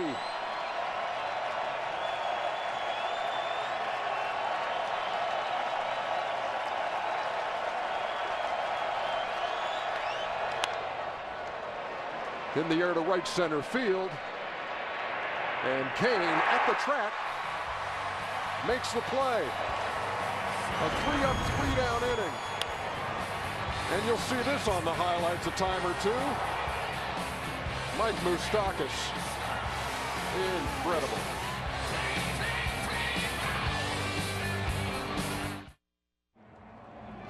This 2014 ALCS telecast on TBS is brought to you by Charles Schwab. Own your tomorrow. And by Budweiser, the official beer of Major League Baseball. Here's to Budweiser. Here's to baseball. Beautiful shot of Kauffman Stadium, the K, right across the parking lot from Arrowhead Stadium here in Kansas City, as Nori Aoki leads it off in the bottom of the 6th, then takes a strike from Wei-Yin Chen. Aoki is grounded out to Scope at second in both trips. Line drive, left center, base hit. Aoki with a big turn, and he will return to first, but that's a leadoff hit here in the 6th for Kansas City. And here comes Gerard Dyson to pinch run.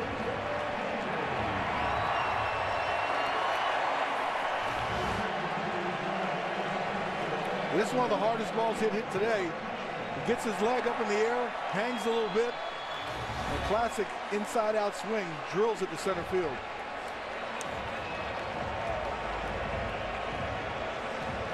Dyson with blinding speed, but the Orioles have fared pretty well in this series against him. Caught him twice. On one of those, he had the base stolen, but came off the bag. And Jonathan Scope kept the tag on him. Toe came off. Some thought he had been forced off. That was not the opinion of Ned Yost. And again, Steve Pierce comes well off the bag, holding Dyson on. Well, this is what they've used the entire series. They take Pierce out almost as far as Dyson goes with his lead and a timed play on coming back and the delivery from the pitcher. Trying to give a little different look to Dyson to make it a little more difficult. See Buck directing Pierce that you're too far out. Get a little closer to first. Lorenzo Cain waiting on Chen. And there's a strike, 0-1. So just as the runner disrupts the pitcher, Pierce is trying to disrupt the runner right here. It's a different look, you know, and maybe he has him going back, and maybe he doesn't feel comfortable in that spot. The more he sees it, the more comfortable he'll become, though. Tie game in the bottom half of the 6th. Go ahead run at first. That's Dyson. Good cut by Kane. He's behind 0-2. There's some negatives over there at first base. If you're going back, you can't move laterally on a bad throw. And you might, because of where you are, the base runner can get a bigger lead. And sometimes with your movements, with a left-handed pitcher, you can almost force a balk if he's not in sync with you coming over to first base.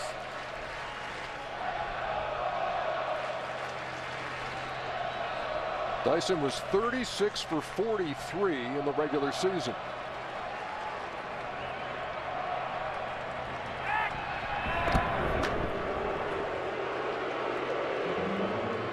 Well, you have to say it's been successful, because we saw in the wild card game where they stole 7 bases against the Angels that they were going on the first or second pitch. They've at least stopped that so far from the Royals base runners. A throw over again.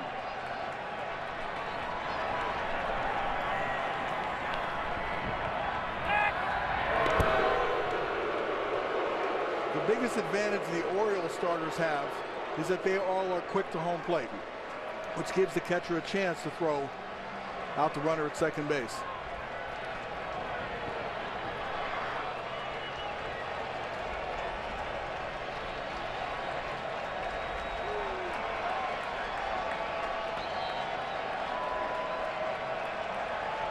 No balls, 2 strikes.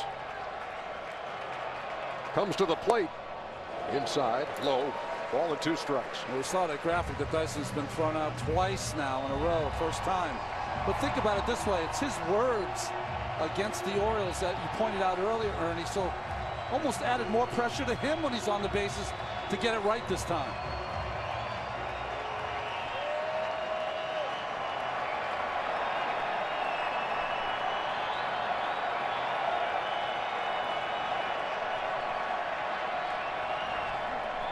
To the plate, foul away.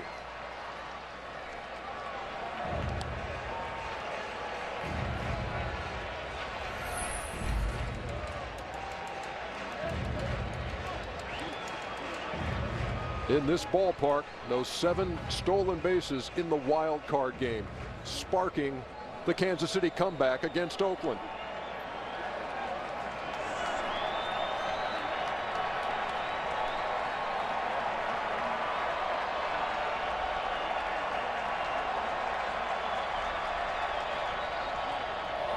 And Kane struck out.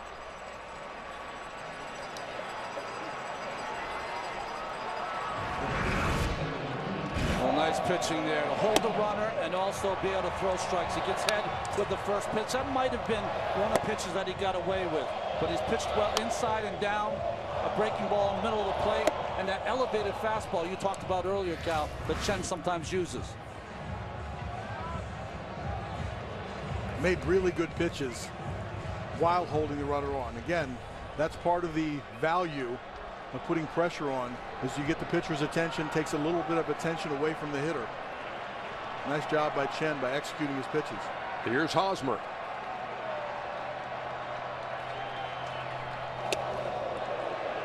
Almost hit him inside, 1-0. So Kane, who was 2 for 2 tonight and 8 for 10 in the series, strikes out with a runner at first.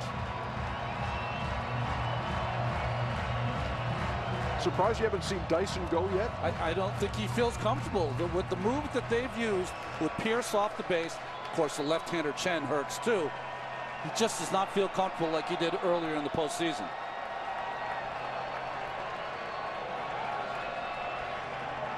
I mean, time called by Joe West. Brilliant strategy by Buck Showalter, and he told us he had some tricks up his sleeve for the base runners of the Royals.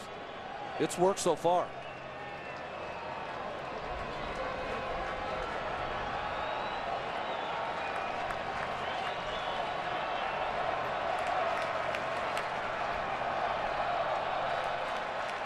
The 1-0. Well hit into right field. Dyson around second. He will easily go to third. They're at the corners with one down.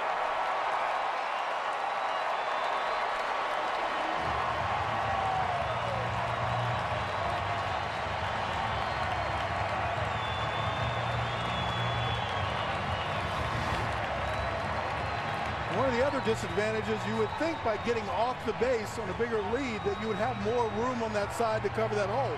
But by backing up, it actually makes him have less room over there. He shoots the hole, goes first to third. Buck Showalter has gone to the mound. That's going to be it for Wei-Yin, who departs here in the 6th inning with one out and runners at the corners. Kevin Gausman in for Baltimore.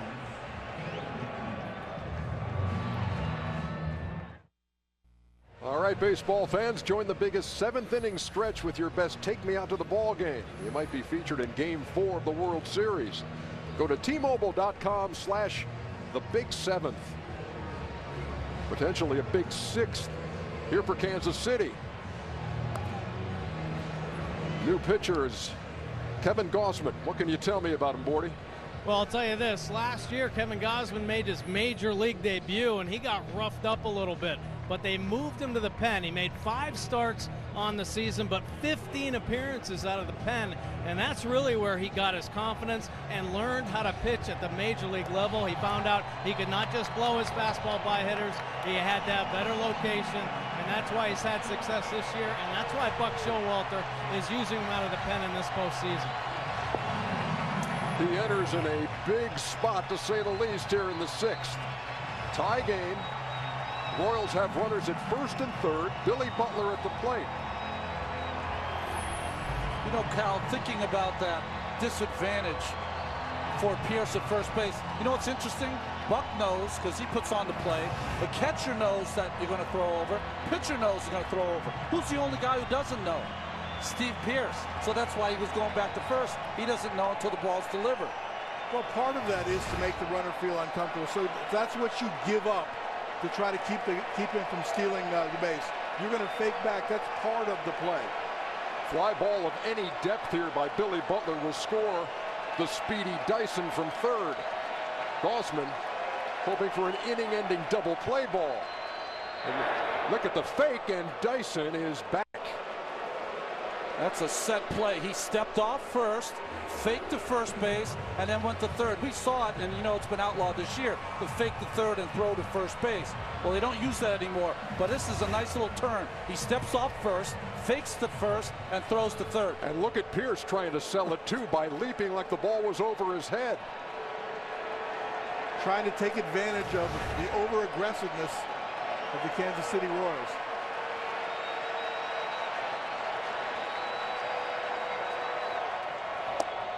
There's a strike to Butler. That's a power arm right there. Low fastball in the inside corner at 98. Kansas City has 4 sacrifice flies in the postseason, more than all the other teams combined. Runners lead from first and third. The 0-1 to Butler. Fly ball left field. Diaza camps out under it. Dyson with the tag. The throw to the plate. Plenty of time for Dyson. And it's 2-1 Kansas City.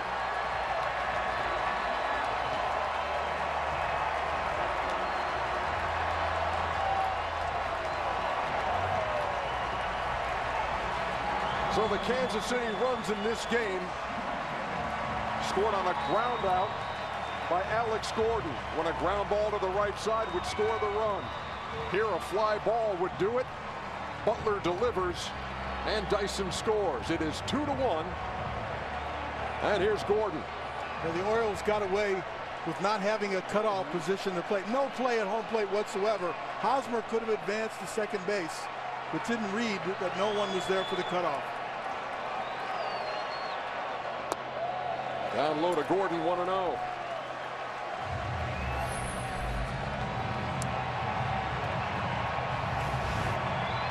Here comes the throw to home plate. Should not be going to home plate at all, but watch how long it has to go all the way. And Hundley knows it, so he starts to close. But if Hosmer read it correctly, he could have been standing on second base.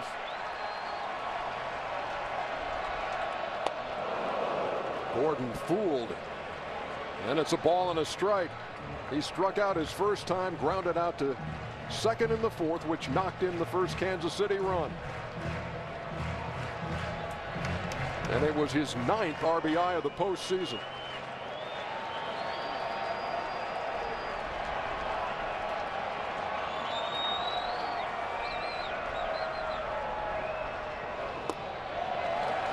Just again, 2-1. So Gerard Dyson, the guy who raised a few eyebrows with his comments after game 2, has scored the go-ahead run here in the 6th. Kansas City knows they'll go into the 7th, 8th, and 9th with that three-headed monster in the bullpen with at least a 1-run lead. Well, we'll never know whether Dyson's threat of running created problems. But that's what Ned Yost and the Kansas City Royals believes. That's the pressure they're going to put on. Even though he didn't attempt to steal, he made it real easy first to third. And yeah, could ALCS have gone first to third? Yes. Could he have scored on that sacrifice fly? Yes. But we won't know that the other intangible, whether that affected the pitch to home plate. Yep.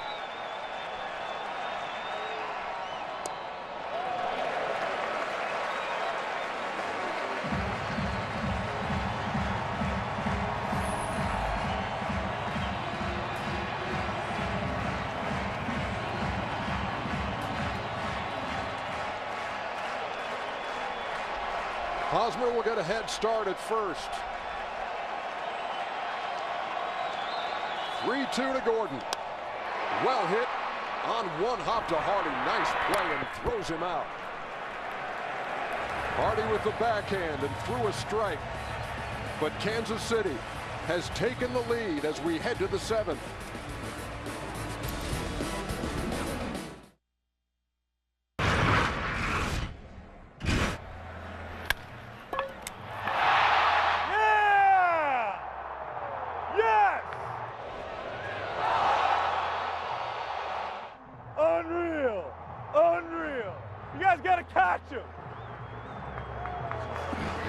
James Shields reacting to a couple of sparkling defensive plays by Mike Moustakas in this one as we head to the 7th inning. Royals lead the series 2-0.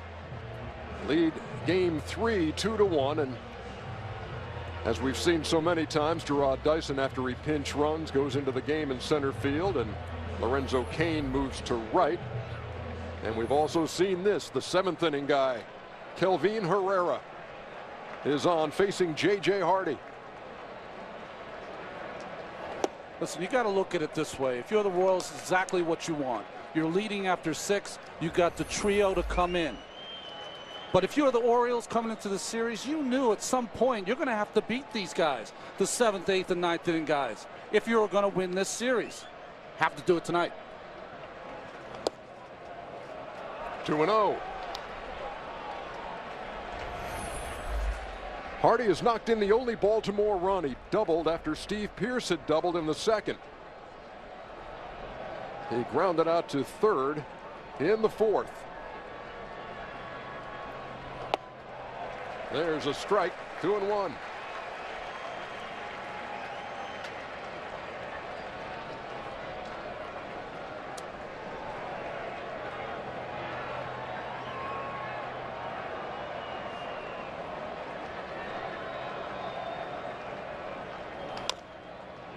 Bouncer up the middle. Infante's going to have a very smooth play by the Royals' second baseman. Aerial coverage provided by Goodyear with superior performing tires that knock it out of the park. Goodyear, more driven. Boy, Infante made that look easy, Cal. Yeah, really nice play. Got around the ball, caught it with 2 hands, delivered it without use of an extra step. That was a really nice play. Here's Ryan Flaherty. So, Cal, you've seen this guy's stuff. You've seen Herrera. What would be your approach at the plate against him? Well, you've got to get the bat started. You know you're going to get fastballs. You're going to get a lot of them. You're going to get 99. And so the approach would be give yourself 3 chances. I wouldn't go taken, but you want to get him with a fastball down in the strike zone. You want to shorten your swing a little bit. Try to get the barrel to the baseball and let him use his power of his arm to supply some power. 99 again, and the Flames, it's 0-2. A lot of hitters will try to swing harder, which makes your swing go a little bit longer. So anytime you have a long swing, that's where the fastball up in the strike zone is going to be very difficult to catch up to. This city's off the charts right now.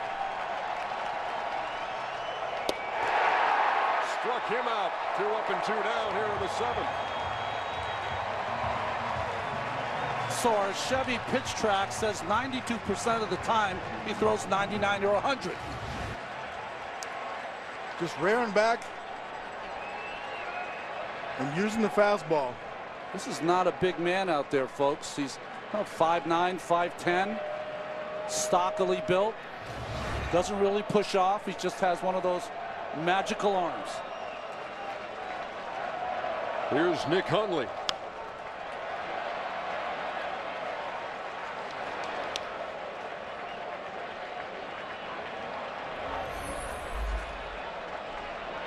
He's got this reputation of now as this guy who will not give up the long ball, but last year, his first 34 appearances, he gives up 9. Hasn't allowed one since July 26th of 2013 when Connor Gillespie ran into one.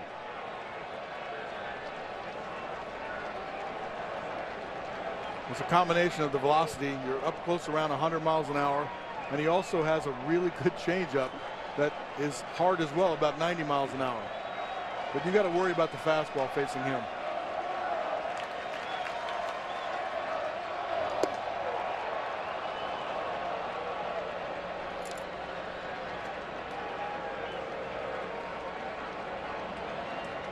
Now, if you're Hundley here, you feel like you got a chance. It's a 2-1 count. You got to feel like you know the fastball's coming.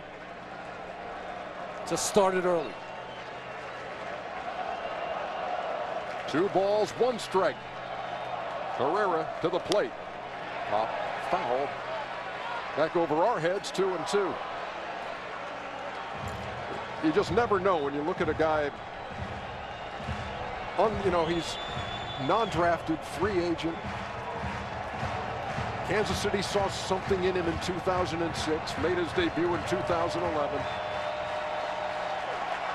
And he's a key part of this mix in 2014. Missed upstairs, 3-2.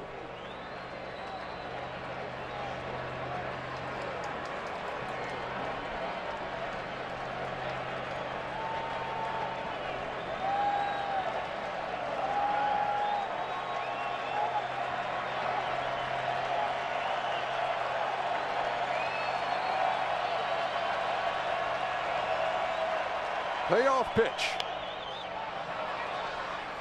Foul back again.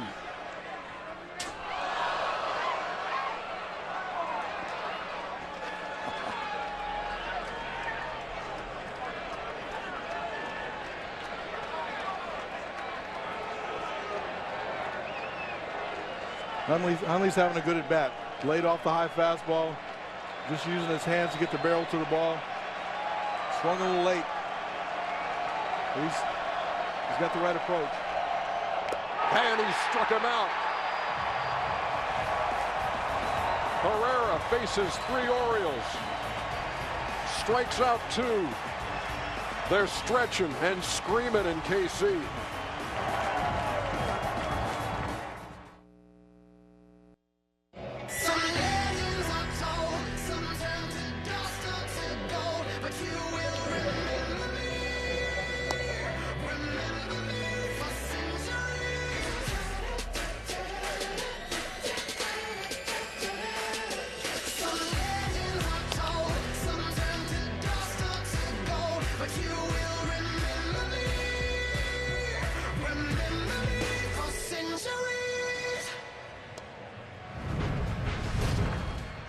Tonight's game summary is presented by Geico.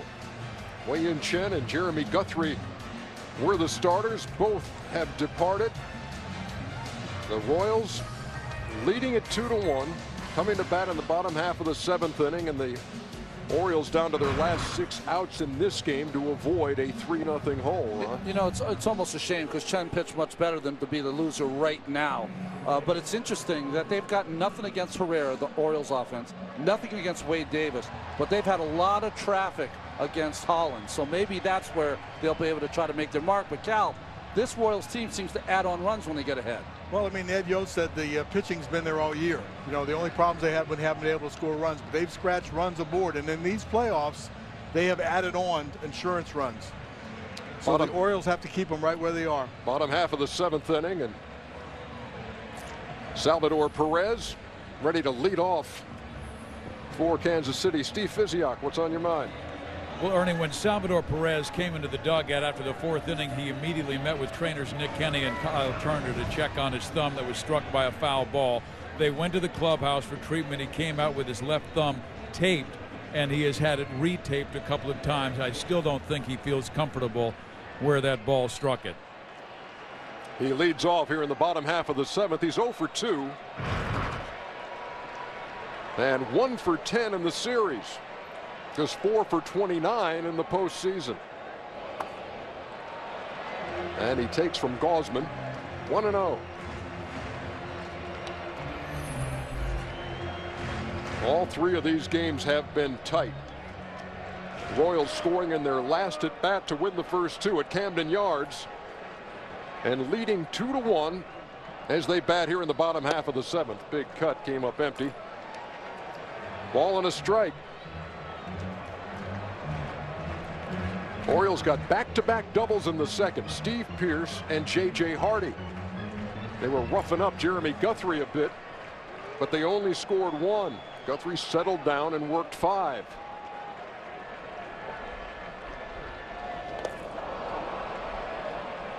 One and 2 to Perez. Meantime, Kansas City in the 4th inning got to Chen for a run on a ground out by Alex Gordon. And then in the 6th, pinch runner Gerard Dyson scored on a Billy Butler sacrifice fly, and that's where we stand, 2-1. Was that ball actually in Hundley's mitt there when Perez hit it, Cal? Yes.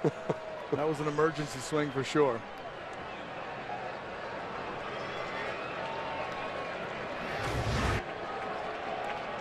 Again, guarding against the off-speed pitch.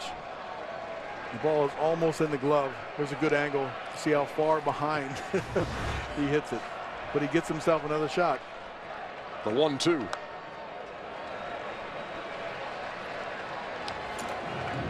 And here, Perez seems to be swinging, you know, at Gausman's arm right now. So here's a good opportunity to make a pitch outside the strike zone. Breaking ball down, fastball up out of the strike zone.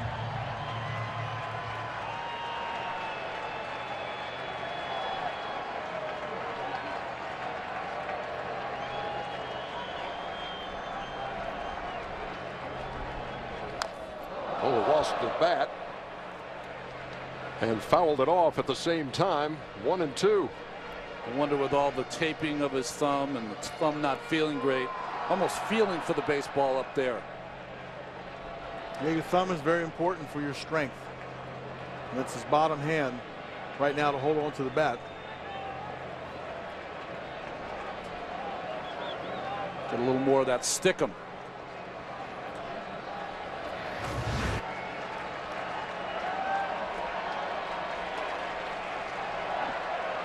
Perez letting go, and the bat winding up back at the screen.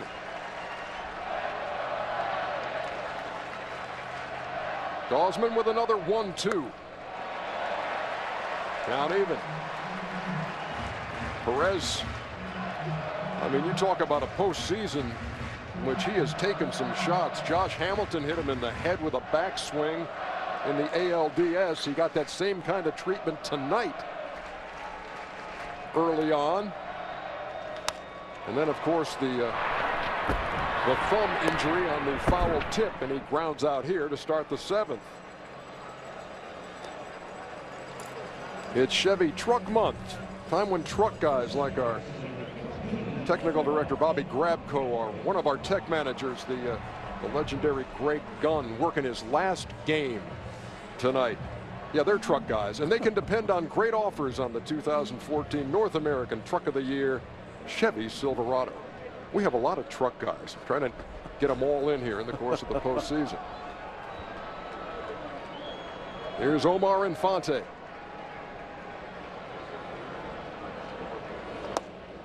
He takes a strike. Infante singled in the 3rd, wiped out in the double play, struck out in the 5th. I thought that was an interesting pitch selection. Starts him off with a changeup. Infante has a reputation to be able to hit the fastball, no matter how hard you throw it. Right back to the changeup. 0-2. Ronnie, you got to like what you've seen of this kid, huh? Well, when you see pitches like that from Gausman, at some point he's going to be one of their most valuable starting pitchers. I know he's in the pen now, but at some point he's a guy that is going to give you 200 innings, win you 15 games. That's how much talent he has. Grounded to short. Hardy throws him out. 2 up and 2 down here in the bottom of the 7th.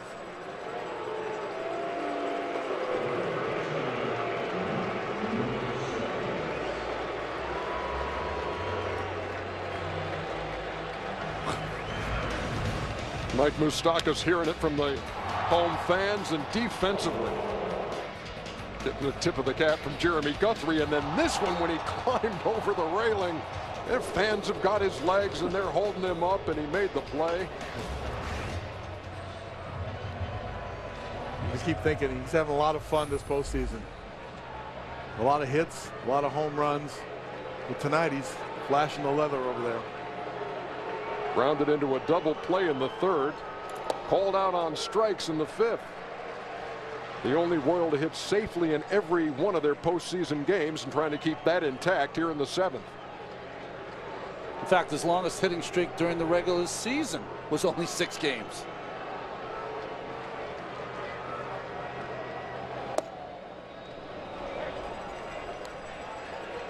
Ball and a strike. The 8th inning guy, Wade Davis, getting ready for his appearance here in Game 3.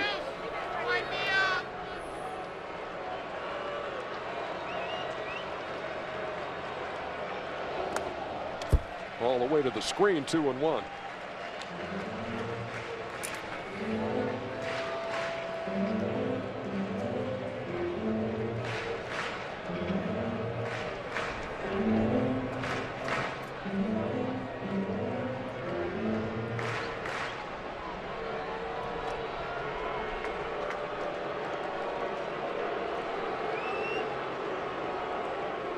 Gausman to Moustakas, up and away. 3-1. Well, one of the things we were talking about before, you see the shift that Baltimore uses against Moustakas when no one's on base. But again, number of pitches seen has increased as the postseason's gotten deeper. The at-bats by Moustakas have gotten better and better.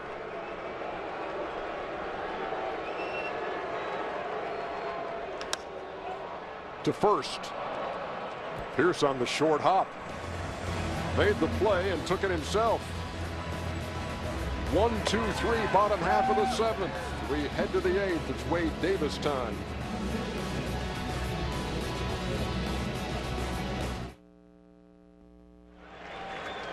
Follow the postseason with MLB.com @bat.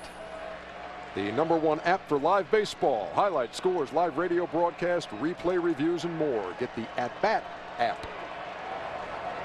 We head to the 8th. Wade Davis on. #9 hitter Jonathan Scope leads it off and takes outside 1-0. 9-1-2 here in the 8th for Baltimore. Down 1. Don't have to say too much when you see the numbers of Wade Davis. Best numbers by any 8th inning reliever in baseball.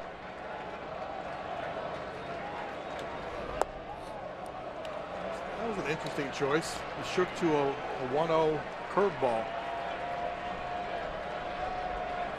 And he got a cutter that's 94. You don't need to fool him with a 1-0 curveball.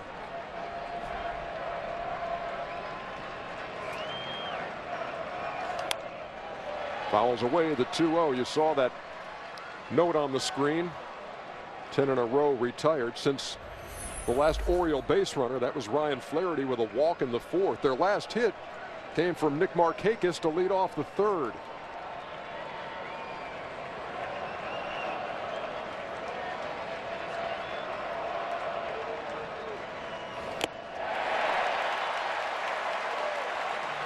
Two balls and 2 strikes.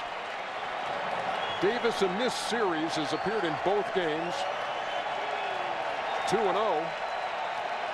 5 strikeouts in 3 innings with just 1 hit, no earned runs. It hasn't walked a batter.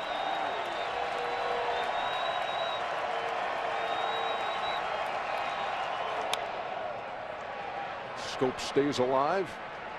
2-2. No, Baltimore versus Detroit in the ALDS. They scored 12 big runs in the 8th inning.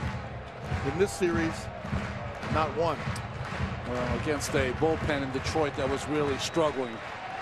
Not the same here. Yeah, it had an 8-run 8th in the opener of that series. Then a 4-run 8th in big game 2. Scope goes down swinging. Perez will have to throw down the first to complete the strikeout. 1 down here in the 8th. So Herrera struck out the last 2 he faced in the 7th. Davis gets Scope to lead off the 8th. More used to seeing Davis use that as the out pitch, the strikeout pitch, the curveball in the dirt, after setting up the cutter and the 98-mile-an-hour fastball. So here's the guy who has the last Baltimore hit, Nick Markakis. 1-3-0 for the Orioles.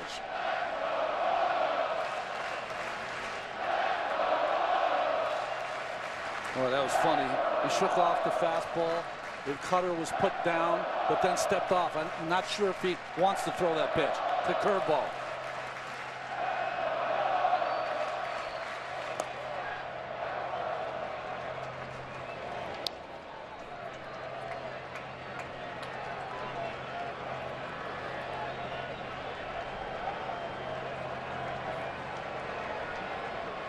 Ned Yost getting 5 innings out of Jeremy Guthrie, 1 out of Jason Frazier, 1 out of Herrera, and now Davis on. Little blooper behind short. Alex Gordon makes the play. Gordon and Dyson converging. And the Gold Glover made the play. Not the most graceful one you'll see, but 2 out. It's almost like he stumbled when he got close to the ball.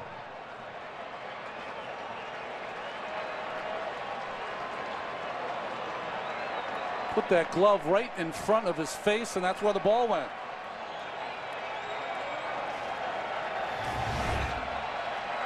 It's almost like he's looking at the lights, like he might have lost it there for a second. Yeah, that's the only logical explanation I have. He was closing ground on it really well. There was no problem about who was going to catch the ball. He must have lost it at the last minute. Gordon's first put out of the night comes here in the 8th.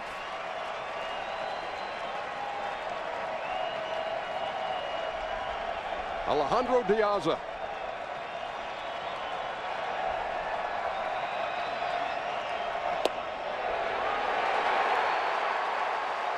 It's the first call that has benefited the Royals here with the pitch off the plate.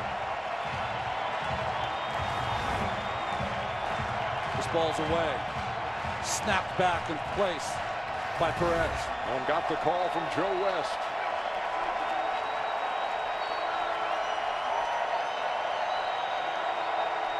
The 0-2. I think he fouled that ball on the bounce to stay in the at-bat. And you're right, that's the out pitch that he usually uses, that curveball down. And watch Diaza. bounced and he fouled it. Right off the end of the bat. A little cricket here in Kansas City.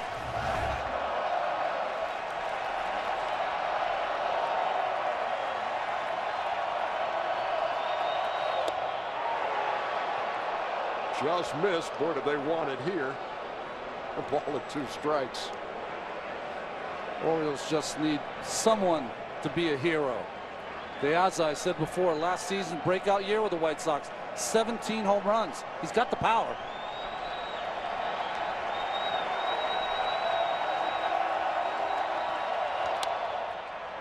To first. Hosmer with a flip.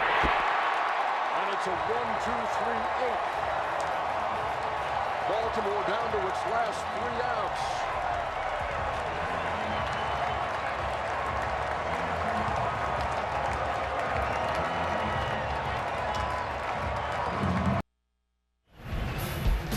Let's take a look at tonight's Playmakers presented by the all-new Chrysler 200. He's due up 3rd here in the 8th. Lorenzo Cain, 8 for 11 in this series. You know what we say, shake hands with him now, you get a 3rd-degree burn. Here is Escobar leading it off, top of the order in the 8th.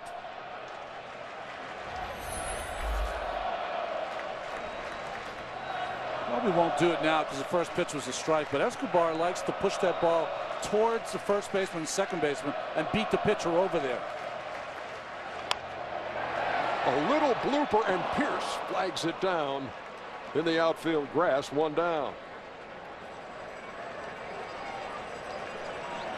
Can't ask for any more than you've gotten from Gausman at this point. The heroic efforts came in, though. He got ahead with that one fastball against Billy Butler and then made too good of a pitch that cost him the sac fly. Nice play here by Pierce. Some good pitchers throwing some tough pitches, and as a result, we've seen a bunch of this stuff. Little bleeders that get into the outfield, little bloopers here and there. Pierce made a nice play on that one, and here's Dyson.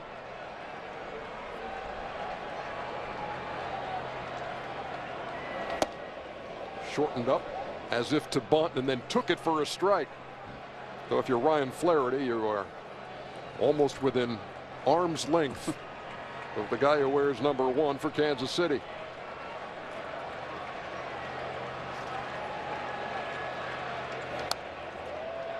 Gausman ahead quickly, 0-2.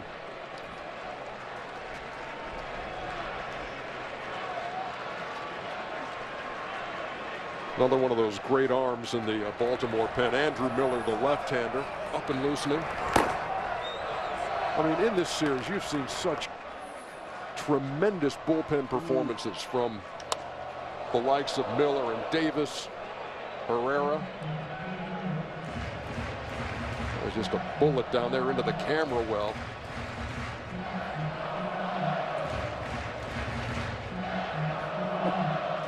No one's having more fun than those people in the camera well.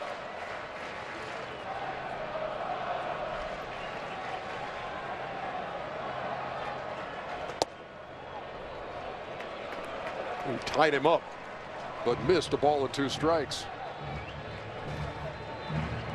Trying to elevate the fastball to get him to chase it out of the strike zone. It usually works when it's out over the plate, not when it's up and in.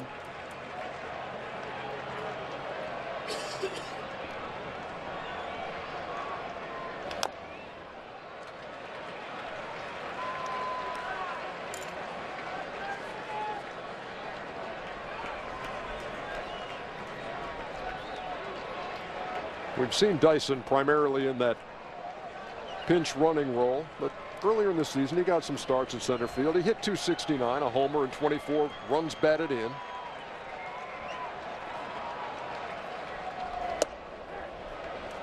And he turns right, strike 3. The suspense continues tomorrow afternoon right here on TBS, featuring ALCS Game 4 between these Orioles and Royals, 4 o'clock Eastern. And then you can go to FS1 tomorrow night at 8. And it's Game 4 of the NLCS with the Cardinals and Giants. Don't miss the action. This postseason has been absolutely dynamite. So many good games.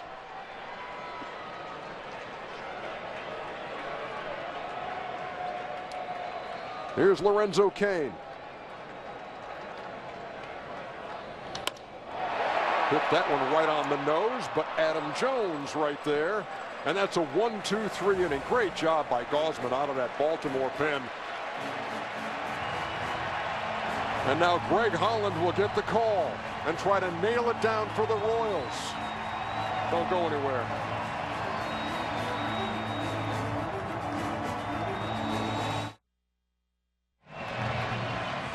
Aerial coverage provided by Goodyear with superior performing tires that knock it out of the park. Goodyear, more driven. Top of the ninth. Orioles need one to tie. First pitch from Greg Holland popped up.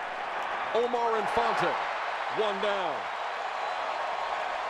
You got the sticks up that you want if you're Baltimore. 3, 4, 5 in the order. But Jones pops up. And here's Nelson Cruz, baseball's home run leader in 2014. An amazing postseason player.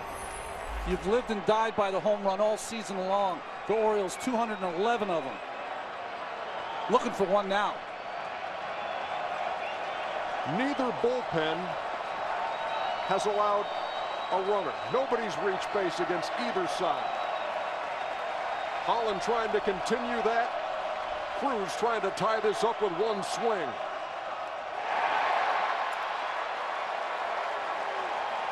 If Holland holds on here, you're going to hear about Herrera, Davis, and Holland.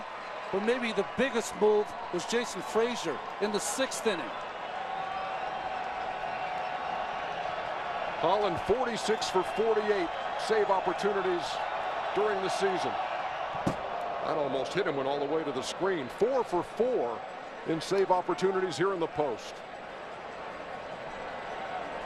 40 home runs for Nelson Cruz and knocked in 108. We said it before, what makes him so valuable and tough to pitch to, Nelson Cruz, is that he can take you deep to right field, coast to coast. In the air, shallow right by the line. Lorenzo Cain makes the catch.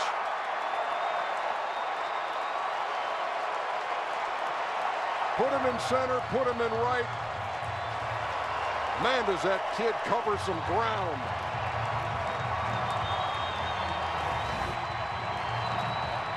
Fly ball that the wind is pushing towards the fence. Cain closes on it and knows exactly where he is. Nice play. And now here's Steve Pearce, who struck out to end game 2 against Greg Holland.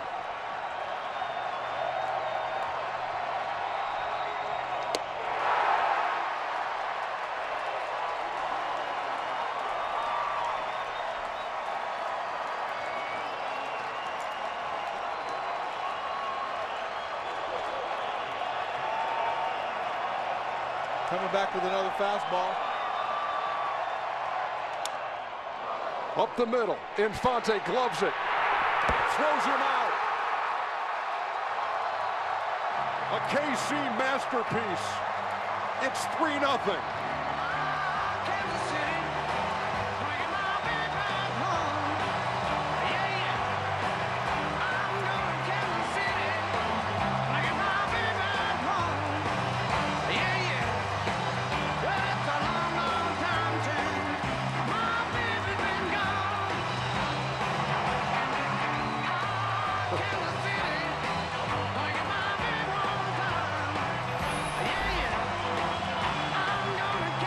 How about this run by the Kansas City Royals? You mentioned it in the open, Cal. They can beat you so many different ways, but this was probably the blueprint they used for most of the season. A little bit of offense, decent starting pitching or good starting pitching, and throw it to the bullpen. And they got an unhittable bullpen.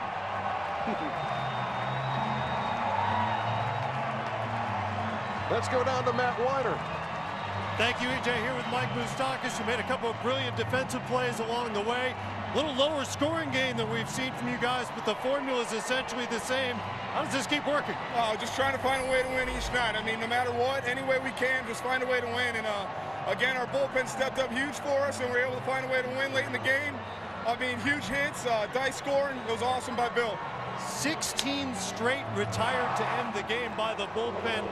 How high is the confidence when you get to Herrera, Davis, Holland? They've been doing it all year for us. I mean, anytime those guys step in the game, we know that they're going to lock it down for us. They've been doing it all year, and they keep doing it.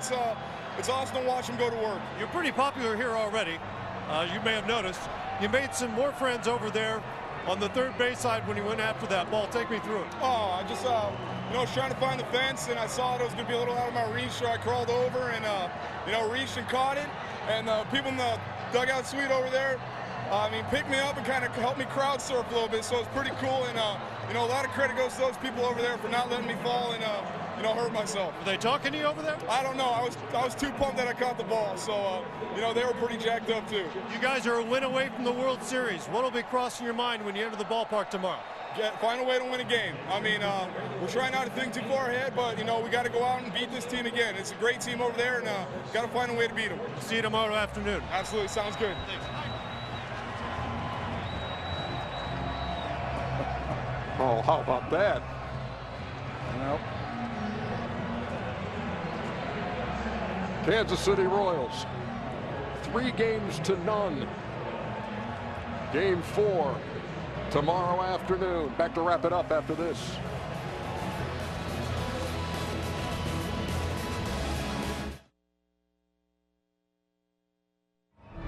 This 2014 ALCS telecast on TBS is brought to you by Chevrolet, by New Roads, by Coldwell Banker, where home begins, by Mobile One, energy lives here, and by Budweiser, the official beer of Major League Baseball. Here's to Budweiser. Here's to baseball. Back here in Kansas City, game summary is presented by Geico, and the scoreboard totals are correct. 2-7-0 for Kansas City, 1-3-0 for Baltimore in another tough, tight game. And how do you put it into words what you're seeing here from this Kansas City team, Cal, which is now 1 win away from going to the World Series, and they still haven't lost a postseason game? Yeah, they truly find a way to win. I mean, that's a symptom of all the good teams that are winning and are hot like they do, but their diversity of their offense. The threat of steal, the first to third, the ground ball, they do everything they can to scratch away a win, and I haven't seen anything like it. You know what's interesting? Sometimes it's the unsung guys that we'll never talk about. The winner of tonight's game, Jason Frazier, appeared in 647 games. This is his first postseason, first appearance in the ALCS. He comes in, he goes through Jones, Cruz, and Pierce. A simple inning, but an inning that was huge because he got the ball to Herrera, Davis yeah, and Holland. The big three. Yeah. Then it was Holland who had to go through those same three to end the game. Baltimore, a 96-win team, down 3-0, and will try to stay alive on Wednesday afternoon in Game 4. The final tonight, Kansas City 2, Baltimore 1. For Ron Darling, Cal Ripken, Matt Weiner, Mike Bordick, Steve Fiziak, and the rest of the crew, this is Ernie Johnson bidding you a good night from Kansas City. TBS, your home for the 2014 American League postseason. We're going to take a quick break, and then stay tuned for the postseason show on TBS, presented by Mobile One. See you tomorrow afternoon, folks.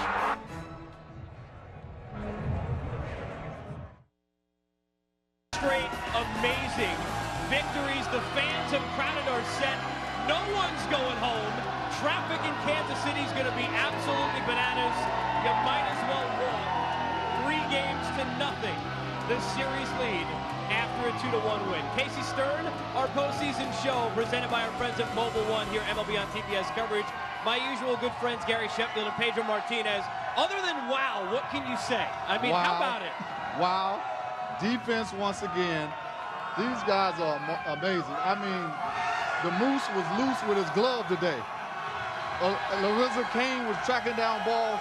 he put on his track shoes early. He was out of gas early, but he still came to play. Pedro, you've been on a steamrolling team that's won a bunch in a row in a postseason. How does this compare? What do you notice with this Kansas City team?